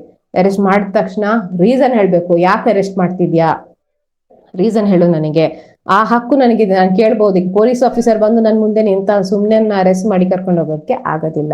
ನಾನು ರೀಸನ್ ಕೇಳಿದಾಗ ರೀಸನ್ ಹೇಳ್ಬೇಕು ಅವರು, ಯಾಕೆ ಅರೆಸ್ಟ್ ಮಾಡ್ತಿದ್ದೀರಾ, ನಾನು ಏನ್ ಅಫೆನ್ಸ್ ಮಾಡಿದ್ದೀನಿ. ಅದಲ್ಲದೆ ಅರೆಸ್ಟ್ ಮಾಡಿದ್ರೆ 24 ಗಂಟೆ ಒಳಗಡೆ ಮ್ಯಾಜಿಸ್ಟ್ರೇಟ್ ಮುಂದೆ ಹಾಜರು ಪಡಿಸ್ಬೇಕಾಗುತ್ತೆ. ಇನ್ನು ಟೈಮ್ಸ್ ಏನಾಗುತ್ತೆ, ಬೇರೆ ಬೇರೆ ಸ್ಟೇಟ್ ಇಂದ ಅಫೆಂಡರ್ಸ್ ನ ಕರ್ಕೊಂಡ್ ಬರುವಂತ ಚಾನ್ಸಸ್ ಇದೆ. ಆ ಟೈಮಲ್ಲಿ 24 ಗಂಟೆ ಒಳಗೆ ಕರ್ಕೊಂಡ್ ಬರುವಂತ ಚಾನ್ಸಸ್ ಕಮ್ಮಿ ಇರುತ್ತೆ. ಆ ಟೈಮಲ್ಲಿ ಏನಾಗುತ್ತೆ, ಟ್ರಾವೆಲ್ ಟೈಮ್ ಏನಂತೆ ಅದನ್ನ ಮೈನಸ್ ಮಾಡ್ತಾರೆ. ಹೇಳಿದ್ರೆ ಈ ತರ ನಾವು ಬೇರೆ ಸ್ಟೇಟ್ ಇಂದ ಕರ್ಕೊಂಡ್ ಬಂದಿದ್ದು ಅಂತ ಹೇಳಿದ್ರೆ ಆ ಟೈಮ್ ನ ಮೈನಸ್ ಮಾಡ್ಬಿಟ್ಟು 24 ಗಂಟೆ ಅಂತ ಕನ್ಸಿಡರ್ ಮಾಡಲಾಗುತ್ತೆ. ಅದಾದ್ಮೇಲೆ ಅವ್ರ ಫ್ಯಾಮಿಲಿ ಮೆಂಬರ್ಸ್, ಫ್ರೆಂಡ್ಸ್ ಯಾರಿದ್ದಾರೆ ಅವರಿಗೆ ಕೂಡಲೇ ಇನ್ಫಾರ್ಮೇಶನ್ ನ ಕೊಡ್ಬೇಕಾಗತ್ತೆ. ಇಂಥ ಪರ್ಸನ್ ಅನ್ನ ನಾವು ಅರೆಸ್ಟ್ ಮಾಡಿದೀವಿ, ಈ ರೀಸನ್ಗೋಸ್ಕರ ಅರೆಸ್ಟ್ ಮಾಡಿದೀವಿ ಅನ್ನುವಂಥ ಇನ್ಫಾರ್ಮೇಶನ್ ಕೂಡ ಕೊಡ್ಬೇಕಾಗತ್ತೆ. ಅದು ಮಾತ್ರ ಅಲ್ಲ, ಯಾರನ್ನ ಅರೆಸ್ಟ್ ಮಾಡಿರ್ತೀರಾ ಅವ್ರಿಗೆ ಯಾರೋ ಒಬ್ಬ ಪರಿಚಯದ ವಕೀಲರು ಇರ್ತಾರೆ, ಅವ್ರ ಹತ್ರ ಮೀಟ್ ಮಾಡಿ ಬೇಲ್ ತಗೊಳ್ಳುವಂತಹ ಒಂದು ಪ್ರೊಸೀಜರ್ ಅನ್ನ ಕೂಡ ಪೊಲೀಸರು ಅರೇಂಜ್ ಮಾಡಿ ಕೊಡ್ಬೇಕಾಗತ್ತೆ. ಇದು ರೈಟ್ ಆಫ್ ಅಫೆಂಡರ್ಸ್ ಏನಿದ್ದಾರೆ, ಯಾರು ತಪ್ಪು ಮಾಡಿದ್ದಾರೆ ಅಂತ ಹೇಳಿ ಮೇಲ್ನೋಟಕ್ಕೆ ಅವ್ರನ್ನ ಅರೆಸ್ಟ್ ಮಾಡ್ತಾರೋ ಅವರಿಗೆ ಇರುವಂತಹ ಹಕ್ಕುಗಳು. Next article 23-24 right against exploitation, ಒತ್ತಾಯದ ದುಡಿಮೆ. ಆರ್ಟಿಕಲ್ 23 ಏನ್ ಹೇಳುತ್ತೆ, prohibition of trafficking of human beings ಅಂತ ಹೇಳಿದ್ರೆ, ಪ್ರಾಸ್ಟಿಟ್ಯೂಷನ್ ಏನಿದೆ, ಯಾರು ಹೆಣ್ಣು ಮಕ್ಕಳನ್ನ ಎಲ್ಲಿಂದ ಕರ್ಕೊಂಡ್ಬಂದು ಪ್ರಾಸ್ಟಿಟ್ಯೂಷನ್ ಅಲ್ಲಿ ದುಡುವಂತದ್ದಾಗಿರ್ಬೋದು, ಅಥವಾ ಒತ್ತಾಯದಿಂದ ಒಬ್ಬರನ್ನ ದುಡ್ಸ್ಕೊಳ್ಳೋದಾಗಿರ್ಬೋದು, ಇದು ಮಾಡೋ ಹಾಗೆ ಇಲ್ಲ ಅಂತ. ಹಾಗಂತ ಹೇಳಿ ಕೆಲವರು ಈ ಕೊರೋನಾ ಟೈಮಲ್ಲಿ ಏನ್ ಮಾಡಿರ್ತಾರೆ, ಗವರ್ಮೆಂಟ್ ಈ ಡಾಕ್ಟರ್ಸ್ ಇರ್ಬೋದು, ನರ್ಸಸ್ ಇರ್ಬೋದು, ಕೆಲವು ಅಧಿಕಾರಿಗಳಿರ್ಬೋದು, ಕಂಪಲ್ಸರಿಯಾಗಿ ಏನೇ ಬಂದ್ರು ನೀವು ರಜೆ ಹಾಕೋಂಗಿಲ್ಲ, ನಿಮ್ಮ ಜೀವದ ಆಸೆ ತೊರೆದು ಬಂದು ಕೆಲಸ ಮಾಡಿ ಅನ್ನೋದು ಒತ್ತಾಯದ ದುಡಿಮೆನಾ ಅಂತ ಅಂದ್ರೆ ಖಂಡಿತವಾಗಿ ಇಲ್ಲ. ಇದು ಗವರ್ಮೆಂಟ್ ಇರುವಂತಹ ಒಂದು ಅಡ್ವಾಂಟೇಜ್. ಹಾಗಂತ ಹೇಳಿ ಎಲ್ಲಾ ಸಂಡೇಸ್ ಬನ್ನಿ ವರ್ಕ್ ಮಾಡಿ ಹಾಗಂತ ಅಲ್ಲ. ಪಬ್ಲಿಕ್ ಗೆ ಒಂದು ಹೆಲ್ಪ್ ಆಗುವಂತಹ ಸಿಚುವೇಶನ್ ಇದ್ರೆ ಗವರ್ಮೆಂಟ್ಗೆ ಒಂದು ರೈಟ್ ನ ಕೊಡಲಾಗ್ತದೆ. ನೀವು ನಿಮ್ಮ ಎಂಪ್ಲಾಯೀಸ್ ನ ಕರೀರಿ, ದುಡ್ಸಿ, ಸಂಡೇನ ಒಂದೇನೋ ಹೆಲ್ಪ್ ಆಗುತ್ತೆ ಒಬ್ರಿಗೆ, ಪಬ್ಲಿಕ್ಗೆ ಸಂಡೇ ಬಂದು ವರ್ಕ್ ಮಾಡಿ ಅನ್ನೋ ಹೇಳುವಂತಹ ರೈಟ್ ಗವರ್ಮೆಂಟ್ಗೆ ಇದೆ. 24 ಏನ್ ಹೇಳುತ್ತೆ ಆರ್ಟಿಕಲ್ ಅಂತ ಹೇಳಿದ್ರೆ, prohibition of employment of children in factories, hazardous factories. 14 ವರ್ಷದೊಳಗಿನ ಮಕ್ಕಳನ್ನ ಫ್ಯಾಕ್ಟ್ರಿಯಲ್ಲಿ ದುಡಿಸ್ಕೊಳ್ಳೋದು ನಿಮ್ಗೆ ಏನಾದ್ರೂ ಕಂಡು ಬಂದ್ರೆ, ಯಾರಾದ್ರೂ ಗೊತ್ತಿದೆ, ನೀವು ಕಂಪ್ಲೇಂಟ್ ಮಾಡಿದ್ರೆ ಖಂಡಿತವಾಗಿಯೂ ಅವರಿಗೆ ಪನಿಷ್ಮೆಂಟ್ ಸಿಗುತ್ತೆ. ಒಂದು ನನ್ನ ಎಕ್ಸ್ಪೀರಿಯನ್ಸ್ ಅಲ್ಲಿ ನಾನು ನೋಡಿರೋದು, ಒಂದು ಸ್ಟೇಟ್ ಅಲ್ಲಿ, ಹೆಸರು ಬೇಡ, ಆ ಸ್ಟೇಟ್ ಅಲ್ಲಿ ಏನ್ ಮಾಡ್ತಾರೆ ಅಂತ ಹೇಳಿದ್ರೆ, ಈ ಬಳೆಗಳು ಮತ್ತೆ ಈ ಹೆಣ್ಮಕ್ಳು ಹಾಕುವಂತ ಚೈನ್ಗಳಿಗೆ ಈ ಕಲ್ಲುಗಳು, ಶೋ ಪೀಸಸ್ ಏನ್ ಬರುತ್ತೆ ಅದನ್ನ ಹಾಕೋದಿಕ್ಕೋಸ್ಕರ ಈ ಸಣ್ಣ ಸಣ್ಣ ಕೈಗಳು ಬೇಕಾಗುತ್ತೆ ಅಂತ ಹೇಳಿ ಸಣ್ಣ ಪುಟ್ಟ ಮಕ್ಕಳನ್ನ ಎಲ್ಲೆಲ್ಲಿಂದೋ ಕದ್ಕೊಂಡು ಬಂದು ಅವರಿಗೆ ಹೊಡೆದು ಬಡ್ದು ಅವ್ರನ್ನ ಇದು ಕೆಲಸಕ್ಕೆ ಯೂಸ್ ಮಾಡ್ಕೊಳ್ಳುವಂತ ಒಂದು ಪದ್ಧತಿ. ಅದು ಕೂಡ ಈ ಆರ್ಟಿಕಲ್ ಅಗೇನ್ಸ್ಟ್ ಹೋಗುತ್ತೆ. ಅಂತದೇನಾದ್ರೂ ಇದ್ರೆ ಆರ್ಟಿಕಲ್ 24 ಖಂಡಿತವಾಗಿ ಅವರಿಗೆ ಪನಿಷ್ಮೆಂಟ್ ಸಿಗುತ್ತೆ. ಇನ್ನು article 25, right to freedom of religion. ಇಲ್ಲಿ ತುಂಬಾ ಜನರಿಗೆ right to freedom of religion, ಒಂದು ಪರ್ಟಿಕ್ಯುಲರ್ ರಿಲಿಜನ್, ಹಿಂದೂ ಇರ್ಬೋದು, ಮುಸ್ಲಿಂ ಇರ್ಬೋದು, ಸಿಖ್ ಇರ್ಬೋದು, ಯಾರೇ ಇರಬಹುದು, ಅವರದೇ ಆದ ಒಂದು ರಿಲಿಜಿಯಸ್ ಇನ್ಸ್ಟಿಟ್ಯೂಷನ್ ನ ಸ್ಥಾಪನೆ ಮಾಡಬಹುದು. ಅದರ ಏನು ಮೇಲ್ವಿಚಾರಣೆಯನ್ನು ನೋಡ್ಕೋಬಹುದು, ಅದರ ದುಡ್ಡು ಮ್ಯಾನೇಜ್ಮೆಂಟ್ ನೋಡ್ಕೋಬಹುದು, ಏನಾದ್ರು ಮಾಡಬಹುದು ಅಂತ. ಸೊ ಎಲ್ಲರಿಗೂ ಒಂದು ಡೌಟ್ ಏನ್ ಬರುತ್ತೆ, ಈ ತರ ಹೇಳ್ತೀರಾ ಎಲ್ಲ ರೈಟ್ ಇದೆ ಅಂತ, ಬಟ್ ಗವರ್ಮೆಂಟ್ ನಮ್ಮ ದೇವಸ್ಥಾನಗಳನ್ನ ಅದರ ಕಬ್ಜೆಗೆ ತೆಗೆದುಕೊಳ್ಳುತ್ತೆ, ಇದು ವಯಲೇಷನ್ ಅಲ್ವಾ ಅಂತ ಹೇಳಿದ್ರೆ, ನಮ್ಮ ಸಂವಿಧಾನದಲ್ಲೇನೆ 3 ಲಿಸ್ಟ್ ಹೇಳ್ತಾರೆ. State list, central list, concurrent list ಅಂತ. ನಮ್ಮ ಈ ಎಂಡೋಮೆಂಟ್, ರಿಲಿಜಿಯಸ್ ಎಂಡೋಮೆಂಟ್ ನ ಈ ಕನ್ಕರೆಂಟ್ ಲಿಸ್ಟ್ ಅಲ್ಲಿ ಹಾಕಲಾಗಿದೆ. ಏನ್ ಈ ಕನ್ಕರೆಂಟ್ ಲಿಸ್ಟ್ ಅಂತ ಹೇಳಿದ್ರೆ, ಸ್ಟೇಟ್ ಅಥವಾ ಸೆಂಟ್ರಲ್ ಗವರ್ಮೆಂಟ್ ಗೆ ಎರಡಕ್ಕೂ ಹಕ್ಕನ್ನ ಕೊಡಲಾಗಿದೆ.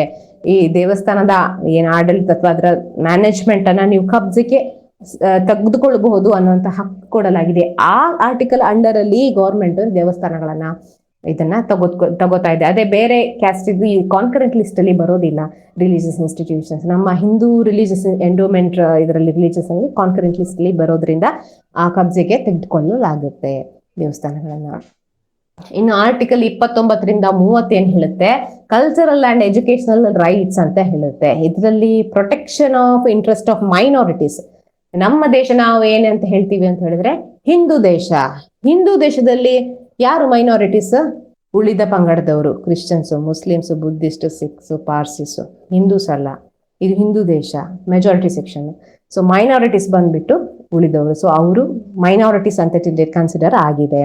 ಸೊ ಅವ್ರದ್ದೇ ಆದ ಒಂದು ಎಜುಕೇಶನಲ್ ಇನ್ಸ್ಟಿಟ್ಯೂಷನ್ಸ್ ಇರ್ಬೋದು, ಏನೇ ಇರ್ಬೋದು, ಅದನ್ನ ಅವರೇ ಡೀಲ್ ಮಾಡ್ಬೋದು. ಅದ್ರ ಬಗ್ಗೆ ಮ್ಯಾನೇಜ್ಮೆಂಟ್ ನೋಡ್ಕೊಳ್ಳೋದು ಅವ್ರು ಮಾಡ್ಬೋದು. ಬಟ್ ಇನ್ ಕೇಸ್ ಅದಕ್ಕೆ ಗವರ್ಮೆಂಟ್ ಫಂಡ್ ಮಾಡ್ತಾ ಇದೆ ಅಂತ ಹೇಳಿದ್ರೆ, ಅದಕ್ಕೆ ಬೇರೆ ಕ್ಯಾಸ್ಟಿನ ಮಕ್ಕಳನ್ನು ಕೂಡ, ಬೇರೆ ರಿಲಿಜನ್ ನ ಮಕ್ಕಳನ್ನು ಕೂಡ ಅವರು ತಗೋಬೇಕು ಸ್ಕೂಲ್ಸ್ಗೆ. ನಾನು ತಗೊಳ್ಳೋದಿಲ್ಲ, ನಮ್ದು ಮೈನಾರಿಟಿ, ನಮ್ದೇ ಆದ ಇನ್ಸ್ಟಿಟ್ಯೂಷನ್, ನಮ್ದೇ ಒಂದು ರಿಲಿಜಿಯಸ್ ಇನ್ಸ್ಟಿಟ್ಯೂಷನ್, ನೀವು ಸೇರ್ಬಾರ್ದು ಅಂತ ಹೇಳೋ ಹಕ್ಕು ಖಂಡಿತವಾಗಿಯೂ ಅವರಿಗೆ ಇಲ್ಲ ಅನ್ನುವಂಥದ್ದು. ನೆಕ್ಸ್ಟ್ ಆರ್ಟಿಕಲ್ 31 ಏನ್ ಹೇಳುತ್ತೆ, savings of loss in respect of aunty national activities ಅಂತ ಹೇಳಿದ್ರೆ, ಒಂದು ಕಾನೂನನ್ನು ಉಳಿಸುವುದು ಅಂತ. ಇದು ಎಲ್ಲಾ ಆಕ್ಟ್ಸ್ ಅಲ್ಲೂ ಬರುತ್ತೆ. ನಮ್ದು ಏನು ಕಾನೂನುಗಳಿವೆ ಎಲ್ಲದರಲ್ಲೂ ಒಂದು ಸೆಕ್ಷನ್ ಸೇವಿಂಗ್ ಕ್ಲಾಸ್ ಅಂತ ನಾವ್ ಇಡ್ತೀವಿ ಅಂತ ಹೇಳಿದ್ರೆ, ಒಂದು ಸೇವ್ ಮಾಡೋದಕ್ಕೆ. ಇದ್ರಲ್ಲಿ ಏನ್ ಸೇವ್ ಮಾಡಿದ್ದಾರೆ ಅಂತ ಹೇಳಿದ್ರೆ, ಆಂಟಿ ನ್ಯಾಷನಲ್ ಆಕ್ಟಿವಿಟೀಸ್ ಬಗ್ಗೆ ಯಾವ್ದೆಲ್ಲ set of rules and regulations ಹೇಳಿದೆ ಅದನ್ನ ಅಮೆಂಡ್ಮೆಂಟ್ ಮಾಡೋಂಗಿಲ್ಲ, ಅದನ್ನ ಹಾಗೆ ಇಡಬೇಕು. ಏನಿದೆ ಅದನ್ನ, ಏನ್ ಪನಿಷ್ಮೆಂಟ್ ಇದೆ, ಏನ್ ಹೇಳಿದ್ರೆ ಅದನ್ನ ಹಾಗೆ ಇಡಬೇಕು ಅನ್ನುವಂಥದ್ದನ್ನ ಆರ್ಟಿಕಲ್ 31 ಹೇಳ್ತಾರೆ. ಇನ್ನು ಆರ್ಟಿಕಲ್ 32-35, 32 ನಾನು ಪಕ್ಕಕ್ಕೆ ಇಡ್ತೀನಿ. 33 ಏನ್ ಹೇಳುತ್ತೆ ಅಂತ ಹೇಳಿದ್ರೆ, ಈ ಇಷ್ಟು ನಾನೀಗ ಮೂಲಭೂತ ಹಕ್ಕುಗಳ ಬಗ್ಗೆ ಏನ್ ಹೇಳಿದೆ ಇದನ್ನ ಮಾಡಿಫೈ ಮಾಡುವಂಥದ್ದು ಎಲ್ಲ ರೈಟ್ಸ್ ಇರೋದು ಯಾರಿಗೆ? ಪಾರ್ಲಿಮೆಂಟಿಗಿದೆ, ಪಾರ್ಲಿಮೆಂಟ್ ಇದನ್ನ ಮಾಡಿಫೈ ಮಾಡಬಹುದು ಅನ್ನೋದು 33 ಹೇಳುತ್ತೆ. 34 ಹೇಳುತ್ತೆ restriction on the rights conferred by part. ಈ ಪಾರ್ಟ್ ಅಲ್ಲಿ ಏನು ರೈಟ್ಸ್ ಇದೆ ಅದನ್ನ ರೆಸ್ಟ್ರಿಕ್ಟ್ ಮಾಡಬಹುದು. ಯಾವಾಗ ಮಿಲಿಟರಿ ಆಡಳಿತ ಬಂದಾಗ ನಿಮ್ಮ ರೈಟ್ ಟು ಮೂವ್ಮೆಂಟ್ ಅನ್ನ ಕರ್ಬ್ ಮಾಡಬಹುದು, ಹೊರಗಡೆ ಹೋಗೋಂಗಿಲ್ಲ. ಕರ್ಫ್ಯೂ ಬಂದಾಗ, ಕರ್ಫ್ಯೂ ಅಂತ ಏನೇನ್ ಹೇಳ್ತಾರೆ, ಕರ್ಫ್ಯೂ ಇಂಪ್ಲಿಮೆಂಟ್ ಆದಾಗ ಯಾರು 5 ಜನಕ್ಕಿಂತ ಜಾಸ್ತಿ ಪಂಗಡ ಸೇರುವಾಗಿಲ್ಲ, ಇಂಥ ಒಂದು ರೆಸ್ಟ್ರಿಕ್ಷನ್ ಕೂಡ ಹಾಕಬಹುದು ಅನ್ನುವಂಥದ್ದು ಹೇಳುತ್ತೆ. ಆಮೇಲೆ article 35 legislation to give effect to the provisions of this part. ಯಾರು ಇದನ್ನ ಎಫೆಕ್ಟಿವ್ ಆಗಿ ಇಂಪ್ಲಿಮೆಂಟೇಷನ್ ಮಾಡಬೇಕು, ಈ ಕಾನ್ಸ್ಟಿಟ್ಯೂಷನ್ ನ ಲೆಜಿಸ್ಲೇಷನ್ ಮಾಡಬೇಕು ಅನ್ನುವಂಥದ್ದನ್ನ ಹೇಳುತ್ತೆ. ಇದಿಷ್ಟು ನಮ್ಮ ಮೂಲಭೂತ ಹಕ್ಕುಗಳು. ಇನ್ನು 32ನ್ನ ಯಾಕೆ ರಿಸರ್ವ್ ಮಾಡಿಟ್ಟೆ ಅಂತ ಹೇಳಿದ್ರೆ, 32 ಆರ್ಟಿಕಲ್ ಅಪ್ಲಿಕೇಬಲ್ ಆಗೋದು ನಮ್ಮ ಸುಪ್ರೀಂ ಕೋರ್ಟ್ಗೆ. ಏನು ಅಂತ ಹೇಳಿದ್ರೆ, ಯಾವಾಗ ನಮ್ಮ ವೈಲೇಷನ್ ಆಗುತ್ತೋ, ರೈಟ್ ವೈಲೇಷನ್ ಆಗುತ್ತೋ, ಆಗ ನಾವು ಸುಪ್ರೀಂ ಕೋರ್ಟ್ಗೆ, ಈ ಮೂಲಭೂತ ಹಕ್ಕುಗಳು ಯಾವಾಗ ವೈಲೇಷನ್ ಆಗುತ್ತೋ ಆರ್ಟಿಕಲ್ 32ರ ಪ್ರಕಾರ ನಾವು ಸುಪ್ರೀಂ ಕೋರ್ಟ್ಗೆ ಹೋಗಿ ರಿಟ್ಸ್ ಅನ್ನ ಹಾಕ್ಬೋದು. ಹಾಗಂತ ಹೇಳಿ ಹೈಕೋರ್ಟ್ಗೆ ಹೋಗೋಂಗಿಲ್ಲ ಅಂತ ಹೇಳಿದ್ರೆ ಆರ್ಟಿಕಲ್ 226ರ ಪ್ರಕಾರ ಹೈಕೋರ್ಟ್ಗೆ ಅಪ್ರೋಚ್ ಮಾಡಬಹುದು. ಇನ್ನು ಸುಪ್ರೀಂ ಕೋರ್ಟ್ ಹೈಕೋರ್ಟ್ ಎರಡಕ್ಕೆ ಯಾಕೆ ಇದಿಟ್ಟಿದ್ದಾರೆ ಅಂತ ಹೇಳಿದ್ರೆ, ಸುಪ್ರೀಂ ಕೋರ್ಟ್ ಅಲ್ಲಿ ನಿಮ್ಮ ಮೂಲಭೂತ ಹಕ್ಕುಗಳು ವೈಲೇಷನ್ ಆದಾಗ ನೀವು ಹೋಗ್ಬೋದು. Constitutional rights, for example right to vote, ಇದು ಎಲ್ಲಾ ಸಿಟಿಸನ್ಸ್ಗೂ ಅಪ್ಲಿಕೇಬಲ್ ಆಗೋದಿಲ್ಲ, 18 ವರ್ಷದ ಮೇಲ್ಪಟ್ಟವರಿಗೆ ಅಷ್ಟೇ ಅಪ್ಲಿಕೇಬಲ್ ಆಗುತ್ತೆ. ಅಥವಾ ನಿಮ್ಗೆ ಒಂದು ಕೇಸ್ ಹಾಕಿದಿದ್ರೆ ಅದರಲ್ಲಿ ಏನೋ ಜೂರಿಸ್ಟಿಕ್ಷನ್ ಸರಿ ಇಲ್ಲ, ಬೇರೆಯವ್ರು ಬಂದು ಏನೋ ಒಂದು ಪ್ರಾಬ್ಲಮ್ ಮಾಡಿದ್ದಾರೆ, ನನ್ಗೀಗ ಸ್ಟೇ ತರಬೇಕು, ಅದು ಇದು ಅಂತ ಹೇಳಿದ್ರೆ ನೀವು ಹೈಕೋರ್ಟ್ಗೆ ಆರ್ಟಿಕಲ್ 226ರ ಪ್ರಕಾರ ಹೋಗಿ ರಿಟ್ಸ್ ಅನ್ನ ಹಾಕ್ಬೋದು. ಏನಿದು ರಿಟ್ಸ್? ರಿಟ್ಸ್ ಅಂತ ಹೇಳಿದ್ರೆ 5 ಪ್ರಕಾರ ಇದೆ: ಹೇಬಿಯಸ್ ಕಾರ್ಪಸ್, ಮ್ಯಾಂಡಮಸ್, ಸರ್ಶ್ಯೂರರಿ, ಪ್ರೊಹಿಬಿಷನ್ ಮತ್ತೆ ಕೋ ವಾರೆಂಟೋ ಅಂತ. ಇದು ಕೇಳ್ಬೇಕಾದ್ರೆ ಯಾರಿಗೂ ಅರ್ಥ ಆಗೋದಿಲ್ಲ ಏನು ಅಂತ ಹೇಳಿ, ಒಂದೊಂದನ್ನೇ ನಾನು ಹೇಳ್ತೀನಿ. ಹೇಬಿಯಸ್ ಕಾರ್ಪಸ್ ಅಂತ ಹೇಳಿದ್ರೆ, you may have the body. ಒಂದು ವೇಳೆ ಒಬ್ಬ ಪರ್ಸನ್ ಅಥವಾ ಪೊಲೀಸ್ ಆಫೀಸರ್ ಒಬ್ರು ಹೋಗಿ ಒಬ್ಬರನ್ನ ಡಿಟೈನ್ ಮಾಡಿರ್ತಾರೆ, ಡಿಟೈನ್ ಅಂತ ಹೇಳಿದ್ರೆ ಅವ್ರನ್ನ ಕಬ್ಜೆಗೆ ತಗೊಂಡಿರ್ತಾರೆ ವಿತೌಟ್ ಎನಿ ರೀಸನ್ ಅಂತ ಹೇಳಿದ್ರೆ, ನಿಮ್ಮ ಯಾರಾದ್ರೂ ಸಂಬಂಧಿಕರು, ಫ್ರೆಂಡ್ಸ್ ಹೋಗಿ ರಿಟ್ ಅನ್ನ ಹಾಕ್ಬೋದು ಕೋರ್ಟ್ಗೆ. ಯಾಕೆ ಅವ್ರನ್ನ ರಿಟೈನ್ ಮಾಡಿದೀರಾ, ಯಾರು ಡಿಟೈನ್ ಮಾಡಿದಾರಲ್ಲ ಆ ಪರ್ಸನ್ ಕೋರ್ಟ್ ಕರೆಯುತ್ತೆ. ಏನಕ್ಕೆ ಡಿಟೈನ್ ಮಾಡಿದ್ಯಾ ನೀನು, ವಾಟ್ ಇಸ್ ದ ರೀಸನ್? ಸುಮ್ನೆ ಡಿಟೈನ್ ಮಾಡೋ ಹಾಗಿಲ್ಲ, ಏನಕ್ಕೆ ಮಾಡಿದ್ಯಾ ಹೇಳು ಅಂತ ಹೇಳಿ ಕ್ವಶನ್ ಮಾಡುತ್ತೆ. ಅವರು ಕ್ವಶನ್ಗೆ ಆನ್ಸರ್ ಕೊಡ್ಬೇಕಾಗಿರೋದು ಆ ಡಿಟೈನ್ ಮಾಡಿದ ಒಂದು ಡ್ಯೂಟಿ. ಅದ ಆನ್ಸರ್ನ ಕೇಳಿ ಒಂದು ವೇಳೆ ಕೋರ್ಟಿಗೆ ಹೌದು ಕರೆಕ್ಟ್ ಇದೆ, ಇನ್ನು ಡಿಟೈನ್ ಮಾಡಿರೋದು ಕರೆಕ್ಟ್ ಇದೆ ಅಂತ ಅನ್ಸಿದ್ರೆ ಆ ಆರ್ಡರ್ ಆಫ್ ಡಿಟೆನ್ಷನ್ ನ ಕಂಟಿನ್ಯೂ ಮಾಡ್ಲಿಕ್ಕೆ ಆರ್ಡರ್ ಕೊಡಬಹುದು. ಇಲ್ಲ ಅಂತಂದ್ರೆ ಖಂಡಿತವಾಗಿಯೂ ರಿಲೀಸ್ ಆರ್ಡರ್ನ ಕೊಡಬಹುದಾಗಿದೆ. ಇನ್ನು ಮ್ಯಾಂಡಮಸ್ ರಿಟ್ ಮೀನ್ಸ್ ಒಂದು ಆರ್ಡರ್, ಇದು ಹೈಯರ್ ಕೋರ್ಟ್ ಇಂದ lower court, public authority, public corporation ಗೆ ಬರುವಂತಹ order. To do something or not to do something ಅಂತ ಹೇಳಿದ್ರೆ, ನೀನ್ ಇದು ಮಾಡ್ಬೇಕಿತ್ತು, ನೀನು ಅಧಿಕಾರಿಯಾಗಿ ಮಾಡಿಲ್ಲ, ಮಾಡು. ಅಥವಾ ನೀನ್ ಇದನ್ನ ಮಾಡಬಾರ್ದಿತ್ತು, ಮಾಡಿದ್ಯಾ, ಈಗ ಅದನ್ನ ಸರಿಪಡಿಸು. ಸಿಂಪಲ್ ಆಗಿ ಹೇಳ್ಬೇಕಂತ ಹೇಳಿದ್ರೆ, ಲೈಸೆನ್ಸ್ ಆಫೀಸರ್ ಏನಿರ್ತಾನೆ ಅವನದು ಡ್ಯೂಟಿ ಏನು, ಲೈಸೆನ್ಸ್ ಕೊಡೋದು. ಅದಕ್ಕೆ ಒಂದಿಷ್ಟು ಕ್ರೈಟೀರಿಯನ್ ಇರುತ್ತೆ. ಆ ಕ್ರೈಟೀರಿಯಾ ಫುಲ್ಫಿಲ್ ಆದ ತಕ್ಷಣ ಅವ್ನು ಲೈಸೆನ್ಸ್ ನ ಇಶ್ಯೂ ಮಾಡಬೇಕು. ಒಂದು ವೇಳೆ ಮಾಡಿಲ್ಲ ಅಂತಂದ್ರೆ ಆ ಟೈಮಲ್ಲಿ ನೀವು ಈ ರಿಟ್ ನ ಹಾಕ್ಬೋದು ಮ್ಯಾಂಡಮಸ್. ಯಾಕೆ ಮಾಡಿಲ್ಲ, ನಾನು ಏನ್ ತಪ್ಪು ಮಾಡಿದ್ದೀನಿ ಹೇಳು. ಅಥವಾ ಕೋರ್ಟಿಂದ ಒಂದು ಆರ್ಡರ್ ತಗೊಂಡ್ಬರ್ಬೋದು, ನನಗೆ ಇಶ್ಯೂ ಮಾಡು ಲೈಸೆನ್ಸ್ ಅಂತ ಹೇಳಿ. ಇದು ರಿಟ್ ಆಫ್ ಮ್ಯಾಂಡಮಸ್. ಇನ್ನು ಪ್ರೊಹಿಬಿಷನ್ ಅಂತ ಹೇಳಿದ್ರೆ, ಈ ಕೋರ್ಟಿಗೆ ಹೈಯರ್ ಕೋರ್ಟ್ ಅಂದ್ರೆ ಹೈಕೋರ್ಟ್ ಇಂದ ಲೋವರ್ ಕೋರ್ಟ್ಗೆ ಬರುವಂತದ್ದು ಆರ್ಡರ್. ನೀವು ಸ್ಟೇ ಆರ್ಡರ್ ಅಂತ ಕೇಳಿರ್ತೀರಾ, ಸ್ಟೇ ಬಂದಿದೆ ಅಂತೆ, RTC ನಲ್ಲಿ ಸ್ಟೇ ಎಂಟ್ರಿ ಆಗಿದೆ ಅಂತೆ ಅಂತ. ಈ ಸ್ಟೇ ಆರ್ಡರ್ ಈ ಪ್ರೊಹಿಬಿಷನ್ ರಿಟ್ ಮೂಲಕ ಬರುವಂತದ್ದು. ಏನು ಅಂತ ಹೇಳಿದ್ರೆ, ಯಾವಾಗ ಬರುತ್ತೆ ಅಂತ ಹೇಳಿದ್ರೆ, ಒಂದು ಕೋರ್ಟ್ ತನ್ನ ಒಂದು ಜೂರಿಸ್ಟಿಕ್ಷನ್ ಏನಿದೆ ಅದನ್ನ ಮಿತಿ ಮೀರಿದಾಗ, ಅಥವಾ exercise absence of jurisdiction. For example, ಈಗ ಫ್ಯಾಮಿಲಿ ಕೋರ್ಟ್ ಅಂತ ಏನ್ ಹೇಳುತ್ತೆ, ಅದರದ್ದು ಜೂರಿಸ್ಟಿಕ್ಷನ್ ಏನೋ divorce matters, maintenance matters deal ಮಾಡುವಂಥದ್ದು. ಅದು ಹೋಗಿ ಸಿವಿಲ್ ಕೇಸಸ್ ಅನ್ನ ತಗೊಳ್ಳೋ ಹಂಗಿಲ್ಲ.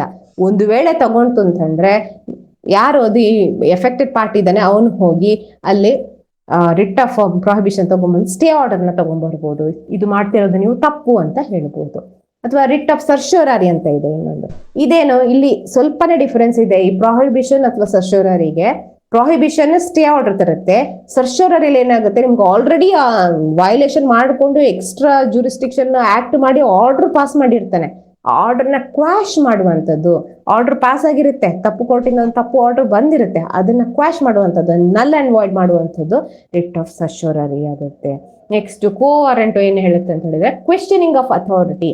ನಿಂಗೆ ಏನ್ ಅಥಾರಿಟಿ ಇಟ್ಕೊಂಡು ನೀನು ಆ ಆಫೀಸಲ್ಲಿ ಕೂತಿದ್ಯಾ ಅಂತ ಹೇಳುವಂತ ಒಂದು ಪ್ರೊಸೀಜರ್. ಫಾರ್ ಎಕ್ಸಾಂಪಲ್, ಒಬ್ಬ ಕಾಂಪೌಂಡ್ರು ಡಾಕ್ಟರ್ ಹತ್ರ ನಾನೇ ಡಾಕ್ಟರ್ ಮೆಡಿಕಲ್ ಪ್ರಾಕ್ಟೀಷನರ್ ಅಂತ ಹೇಳ್ಕೊಂಡು ಒಂದು ಸಪ್ರೇಟ್ ಅಂಗಡಿ ಇಟ್ಕೊಂಡು, ಕ್ಲಿನಿಕ್ ಇಟ್ಕೊಂಡು ಪ್ರಾಕ್ಟೀಸ್ ಮಾಡೋಂಗಿಲ್ಲ. ಅವಾಗ ಯಾರಾದ್ರೂ ಗೊತ್ತಾದ್ರೆ ಕೂ ವಾರಂಟರ್ ನಾವು ಇಶ್ಯೂ ಮಾಡ್ಬೋದು. ಏನ್ ಅಥಾರಿಟಿ ಇಟ್ಕೊಂಡು ನೀನು ಇದು ಆಫೀಸನ್ನು ಓಪನ್ ಮಾಡಿದ್ಯಾ ಅನ್ನೋ ರೀತಿಯಲ್ಲಿ ಕ್ವಶನ್ ಅನ್ನ ಮಾಡ್ಬೋದು. ಸೊ ಇದಿಷ್ಟು ನಮ್ಮ ಕಾನ್ಸ್ಟಿಟ್ಯೂಷನ್ ಅಲ್ಲಿ ನಿಮ್ಮ ಹಕ್ಕುಗಳು, ಮೂಲಭೂತ ಹಕ್ಕುಗಳು ಮತ್ತು ಅದು ವಯೋಲೇಷನ್ ಆದಾಗ ಅದಕ್ಕಿರುವಂತಹ ಒಂದು ಪ್ರೊಸೀಜರ್ಸ್ ಏನು, ನಿಮ್ಗೆ ವಯೋಲೇಷನ್ ಆದಾಗ ಯಾವ ರೀತಿ ನೀವು ಕೋರ್ಟ್ ಅನ್ನ ಅಪ್ರೋಚ್ ಮಾಡಿ ನಿಮ್ಮ ಹಕ್ಕುಗಳನ್ನ ವಾಪಸ್ ಪಡ್ಕೋಬಹುದು ಅನ್ನುವಂಥದ್ದನ್ನ ಇಷ್ಟು ನಾನು ಹೊತ್ತು ಡಿಸ್ಕಸ್ ಮಾಡಿರೋದು ನಿಮ್ಗೆಲ್ಲ ಅರ್ಥ ಆಗಿದೆ ಅಂತ ಅನ್ಕೊಂಡಿದ್ದೀನಿ.